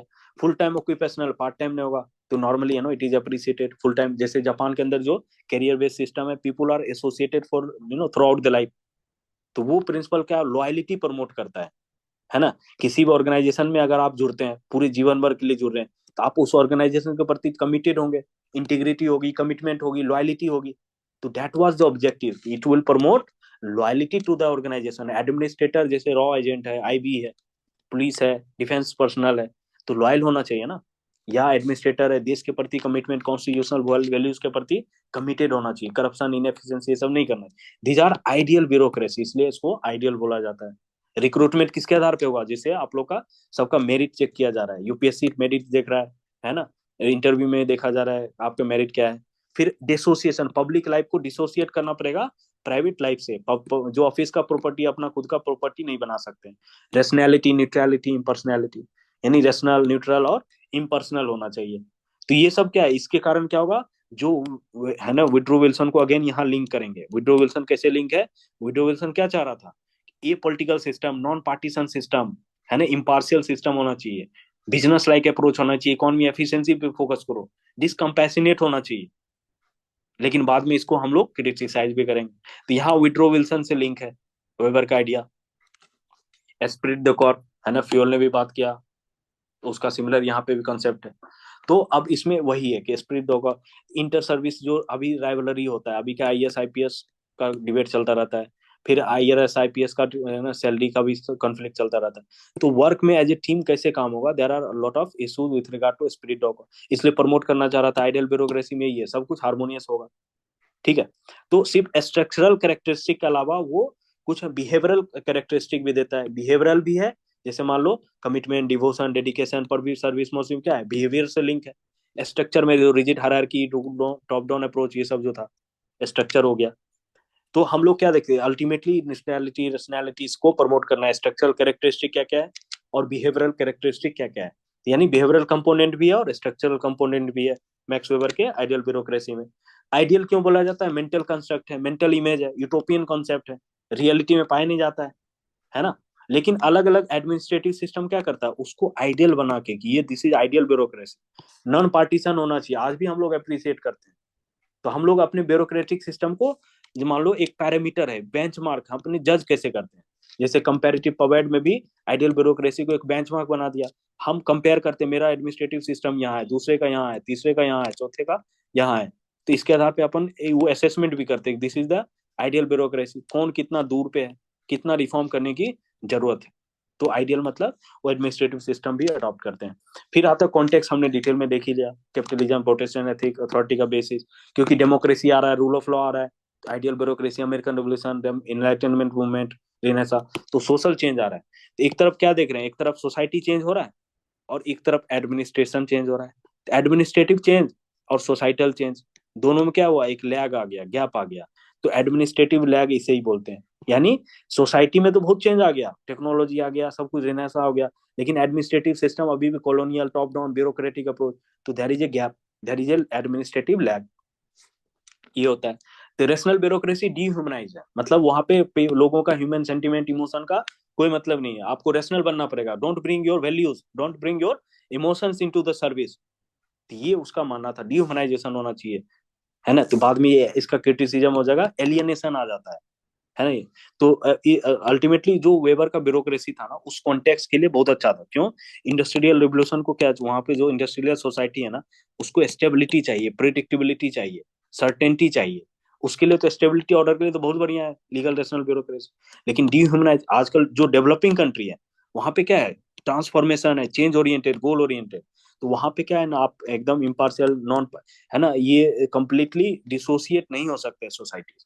तो लेटर ऑन क्रिटिसिज्म जो हम लोग देखेंगे अभी, उसमें आएगा। फिर कंट्रोल ऑन ब्यूरोक्रेसी, तो ब्यूरोक्रेसी क्या है ना, हाईली एक्सपर्ट है ना, they are technically sound, they are expert, instrumental in nature होता है। इंस्ट्रूमेंटल मतलब मीन्स ओरिएंटेड, अपना रूल रेगुलेशन पे फोकस करेगा, सीधा स्टेबिलिटी मेंटेन करेगा, स्टेटस को मेंटेन करेगा। Again these are going to become the criticism, they are status quoist, they bring rigidity in the system, they are too much means oriented, जो NPA भी बाद में जाके उसको क्रिटिसाइज करता है। इसलिए एनपीए को भी पोस्ट वेबेरियन डेवलपमेंट बोलते हैं, ठीक। इसमें हम लोग क्या देख रहे हैं, political executive, he was aware कि public administration as institution will become very powerful और once establish it is very difficult to destroy it. इसलिए क्या है, इसके ऊपर क्या होना चाहिए, political executive elected, popularly elected लोगों का कंट्रोल होना जरूरी है। इम्पैक्ट में हम लोग क्या देख रहे हैं भाई, जोएबर ने पहली बार ब्यूरोक्रेसी को निगेटिव मीनिंग से पॉजिटिव मीनिंग ले आया, आइडियल ब्यूरोक्रेसी का कॉन्सेप्ट दिया।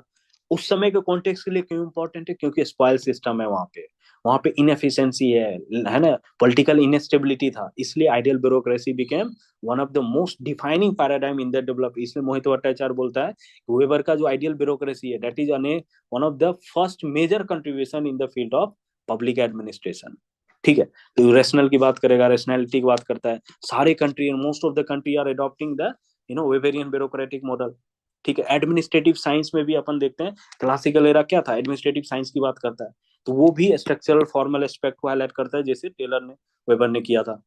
ठीक, अब कंपैरिजन आता है टेलर को वेबर से, फ्योल को वेबर से और विल्सन को वेबर से। देखो तीनों कंपैरिजन है, क्वेश्चन इसी से किसी एक पे दे देगा। तो सर ने इतना मस्त एकदम सब कुछ करा दिया, आपको कहीं भी जाने की जरूरत नहीं है, नोट्स को कर लो काफी है।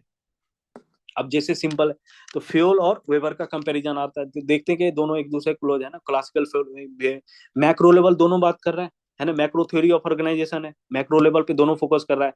तो कंपेरेबल क्या है, ब्यूरोक्रेट और मैनेजर आपस में क्या है, कंपेरेबल है। नॉर्मेटिव दोनों नॉर्मेटिव अप्रोच अडॉप्ट किया अपने एक्सपीरियंस और ऑब्जर्वेशन की हिसाब से थ्योरी बनाया उसने। फिर दोनों का अल्टीमेटली रेशनैलिटी, प्रोडक्टिविटी है ना, यूनिटी ऑफ कमांड, ये जो क्लासिकल मैक्रो कैरेक्टरिस्टिक जो हमने देखा वेबर का, सिमिलर टू क्लासिकल थ्योरी। तो लेकिन Taylor on the other hand क्या टूल्स एंड टेक्निक्स की बात कर रहा है, टू मच है ना, लो बॉटम लेवल की बात कर रहा है। ठीक है, तो ये थोड़ा सा डिफरेंस हो जाता है जब विल्सन से कंपेयर करेंगे वेबर को। अभी हमने देखा कि इकोनॉमी, एफिशिएंसी, मेरिट के बाद स्पॉइल सिस्टम हटाओ, नॉन पार्टीशन सिस्टम लेके आओ, जो डाइकोटोमी के बाद विल्सन करता है, सेपरेशन फ्रॉम पॉलिटिक्स। तो दैट इज अब वो विल्सन भी अवेयर था कि लोगों को ब्यूरोक्रेसी के ऊपर, एडमिनिस्ट्रेशन के ऊपर कंट्रोल होना चाहिए, किसके through, public control, public opinion होना चाहिए। तो इसलिए यहाँ पे वेबर भी क्या डेमोक्रेटिक सिस्टम ये सब को प्रमोट करता है। ठीक है, तो दोनों सिमिलर भी है और काफी है ना ओवरलैपिंग आइडियाज। तो दोनों में कुछ डिफरेंस है, जैसे फाउंडर, एक तो विडो विल्सन फाउंडर ऑफ पवेट हो गया, ठीक है, लेकिन अदर थिंकर जो वेबर है ना, most become his model is most popular in the field of public administration. ये हो गया वेबर। अब वेबर को हम लोग है ना क्रिटिसाइज करते हैं थोड़ा देर, बहुत उसकी बड़ाई कर दी है। तो क्रिटिसिज्म में देखो मेजर क्या है, ये फॉर्मल जो सेम क्लासिकल थ्योरी का जो क्रिटिसिज्म, अगेन सेम थिंकर है ना, फॉर्मल स्ट्रक्चर, मैकेनिकल और डायनेमिक्स को हटाता है, क्लोज सिस्टम है। अदर क्रिटिसिज्म जो होगा उसमें देखो क्या है ना, फॉर्मल स्ट्रक्चर कैरेक्टरिस्टिक है। तो ये किसके लिए, जो डेवलपिंग सोसाइटी है ना, वहां पे वैल्यू लेडन सोसाइटी में आप वैल्यू फ्री अप्रोच लाओगे तो बैकफायर कर जाएगा, है ना, लेस सुटेबल। दूसरा क्या है, स्ट्रक्चरल कैरेक्टरिस्टिक जो देखे वहां पे क्या है, कि लोगों को तो जो कमिटमेंट है ना, अल्टीमेटली सोसाइटी का जो प्रॉब्लम है, कमिटेड लोग चाहिए ना, all of you should be committed to the problem of society, to the people of this country, ये चाहिए, है ना। तो प्रैक्टिस में हम लोग और भी क्रिटिसिज्म बाकी जो ह्यूमन रिलेशन, डेवलपमेंट एडमिनिस्ट्रेशन या एनपीए जो है, एनपीएम और public choice approach, public choice के कई सारे स्कूल है, एनपीएम के कई सारे स्कूल है, एनपीए ने जो क्रिटिसाइज किया एंटी ब्यूरोक्रेटिक अप्रोच, ये सब आपको है ना एक एक भी दो दो पॉइंट भी लिख दिए तो you will have enough criticism. फिर कुछ स्पेसिफिक क्रिटिसिज्म है थिंकर के द्वारा, क्या है थिंकर, जैसे पब्लिक चॉइस का, बजट मैक्सिमाइज, ये सब डिटेल में हम लोग चैप्टर 1 में कर चुके हैं। रेंट सीकिंग बिहेवियर क्या है, पार्किंसन लॉ भी कर लिया, है ना, कि जो टेंडेंसी है ना, अपना वो काम जबरदस्ती एक्सपेंड करने का, है ना, तो एक्सपेंड इट्स वर्क। तो पिरामिडिकल स्ट्रक्चर नहीं बोला, एक तरफ 10 लोग है, एक तरफ हजारों लोग है, तो उसमें ऑब्वियसली बिकम मोर पावरफुल, मोर रिसोर्सेस। तो ये कॉन्टेक्स्ट क्या था, एग्जांपल ये था कि जो एक तरफ है ना डीकोलोनाइजेशन हो रहा है, लेकिन डीकोलोनाइजेशन जो मिनिस्ट्री उसमें number of bureaucrats were increasing, तो बोला ये चल क्या रहा है, एक तरफ तो हम डीकोलोनाइजेशन हो रहे हैं, कॉलोनी को फ्री कर रहे हैं, लेकिन डिपार्टमेंट में और अधिक लोग को रिक्रूट किया जा रहा है। तो यही पार्किंसन लॉ बन गया है। ठीक है, पीटर प्रिंसिपल है कि everyone is promoted to the level of incompetence. इसका मतलब क्या हुआ, जैसे मान लो कोई ऑर्गेनाइजेशन है, ऑर्गेनाइजेशन में है ना you are going as a DM, फिर आप ना हायर लेवल अथॉरिटी बन भी एक ऐसा लेवल होगा ना, उसके बाद आपका परफॉर्मेंस बहुत बेकार हो जाएगा, you will not be able to perform. तो लोग क्या बोलेगा, अब इसको आगे प्रमोट नहीं कर सकते because he became inefficient, dead would बन गया है, इसको बाहर निकालो नौकरी से निकाल दो, या इसको ट्रांसफर कर दो, इसको है ना, इसको है ना टर्मिनेट कर दो।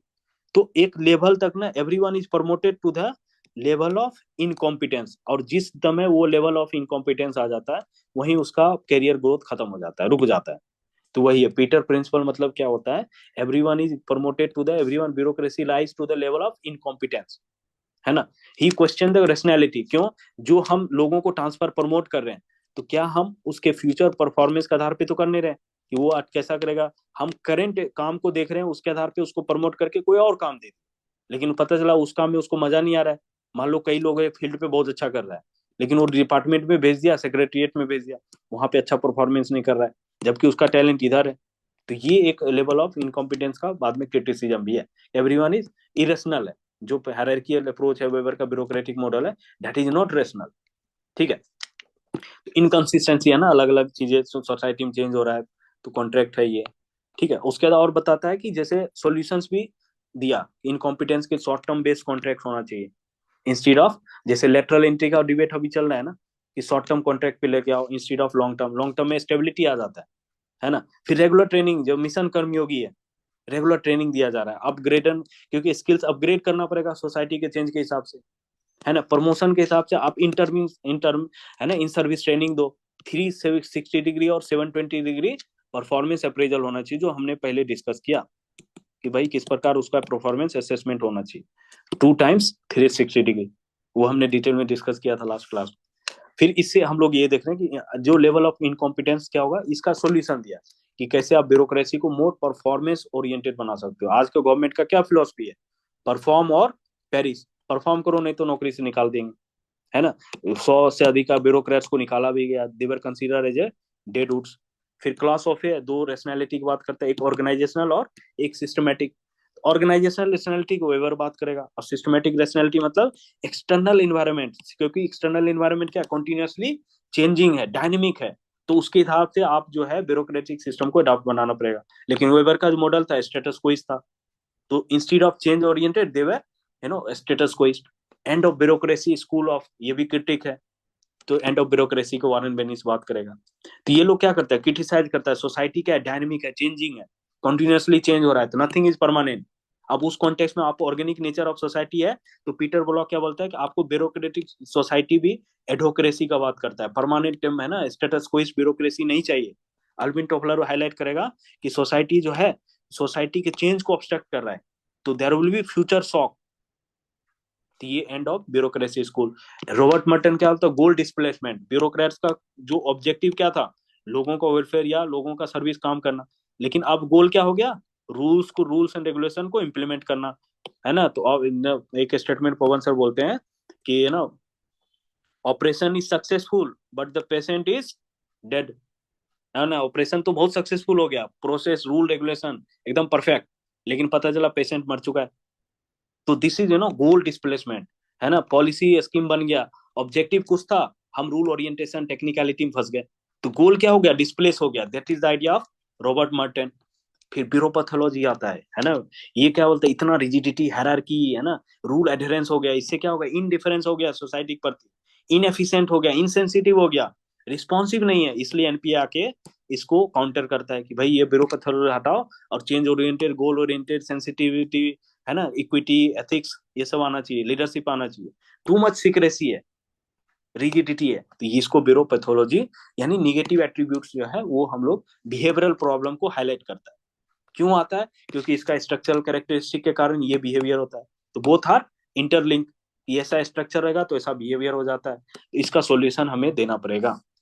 ठीक है, फिर लॉ पलम्बरा, ये सब इन डेवलपिंग कंट्री में स्टडी किया, रियलाइट किया, Weberian bureaucracy is more suitable for the develop country than the developing country. यहाँ पे सुटेबल नहीं है, क्योंकि यहाँ पे चेंज ओरिएंटेड, गोल ओरिएंटेड चाहिए, है ना। तो हम लोग यहाँ पे जनरल क्रिटिसिज्म भी है ब्यूरोक्रेसी का, क्या है, स्टेटस कोइस्ट है, कॉम्प्लिसेंसी है, इंडिफरेंस है ना। इंडिया स्पेसिफिक एलिटिज्म है, कॉलोनियल ब्यूरोक्रेसी, माई बाप कल्चर, अभी भी करप्शन, नेपोटिज्म, सीक्रेसी। देखो इतना क्रिटिसाइज कर दिया, लेकिन आंसर पे भी हम लोग क्या लिखते हैं लास्ट में, रेलेवेंस, है ना। क्रिटिसाइज करने के बाद हम लोग उसमें अप्रिशिएट कर देते हैं, क्या है, मैक्स वेबर का आइडियल ब्यूरोक्रेसी क्रिटिसाइज तो कर दिया, खूब है ना, इतना ज्यादा क्रिटिसिज्म कर दिया, लेकिन जो कॉन्टेक्स्ट में बनाया था ना, उस कॉन्टेक्स्ट के हिसाब से ही वाज वेरी सक्सेसफुल। उस समाज में बहुत ज्यादा, भले आज कम रेलिवेंट हो, लेकिन उस समय बहुत ज्यादा रेलिवेंट था, इंपॉर्टेंट था।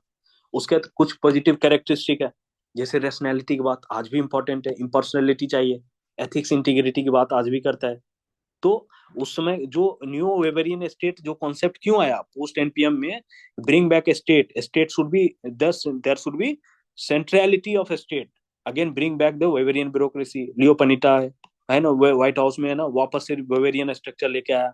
To much consultation, to much negotiation, लेकिन डिसीजन मेकिंग नहीं हो पा रहा है, कोई रूल इम्प्लीमेंटेशन नहीं है, कोई अथॉरिटी मान नहीं रहा है। तो देयर आर, जैसे लॉ एंड ऑर्डर है, सिक्योरिटी है, वहां पे आपको हायरार्कियल सिस्टम चाहिए। तो स्टेट को कई जगह स्ट्रेटेजिक डोमेन में काम करना पड़ेगा। इसलिए पोस्ट एनपीएम में एक one of the other develop important development is new Weberian state. ठीक है, तो अब ये चेंजिंग सोसाइटी वहां पे, ये जैसे मान लो कोविड जैसा टाइम है, वहां पे तो आपको hierarchy, top down, bureaucratic, police को एक बार जो कमांड दिया गया, police has to obey it, कोई इफ एंड बट नहीं चलेगा, जो ऑर्डर मिला है उसको फॉलो करो। That is the Covid time में देखते हैं ब्यूरोक्रेसी का। तो इवन आफ्टर, है ना, डिकेड्स, इतने क्रिटिसिज्म के बाद हम लोग देखते हैं पोस्ट एनपीएम एरा में भी, जैसे जो है ना, जेके सोलिटा ने, पनीता ने भी देखा कि भाई ऑर्गेनाइजेशन में हायरार्की, अथॉरिटी होना जरूरी है, नहीं तो कंसल्टेशन ही हो रहा है, कोई काम नहीं हो रहा है, too much negotiation, too much consultation. फिर पोस्ट वेबरियन डेवलपमेंट, तो जितने भी वेबर के बाद डेवलपमेंट हुए ना, they all are categorise as post Weberian development. Weber के बाद जो भी होगा सिंपल है, टाइम क्रोनोलॉजी के लिए भी देख सकते हैं। अब देखो सिमिलैरिटी का बहुत अच्छा टेबल सर ने बना रखा है, as it is, you know, you can quote it, है ना, दो चार पॉइंट्स कीवर्ड याद कर लेने, ये हायरार्की हेट्रार्की है ना, पिक्चर उक्चर बना दिया सर ने। रूल से रोल की ओर, है ना, तो अभी करंट गवर्नमेंट का ये फोकस है, रोल हो रही है ना, रोल होना चाहिए। मीन्स से हम लोग का मीन्स क्या था, रूल रेगुलेशन वेबर में, और अब क्या है, गोल ओरिएंटेड, जो एनपीए का भी ऑब्जेक्टिव था। स्टेबिलिटी के लिए वेबर का आइडिया है अभी, लेकिन सोसाइटी चेंज हो रहा है, इनवर्ड से आउटवर्ड लुकिंग होना चाहिए, डिह्यूमनाइज से ह्यूमनाइज करना पड़ेगा, कंपैसिनेट ब्यूरोक्रेसी का डिमांड है। जैसे ऑपरेशन कोजिकोड है, हंगर फ्री डिस्ट्रिक्ट है, कई सारे ब्यूरोक्रेट जो इनिशिएटिव लेते हैं, they are humanise, they are compassionate. Post modern society क्या है, there is no one best way of solution.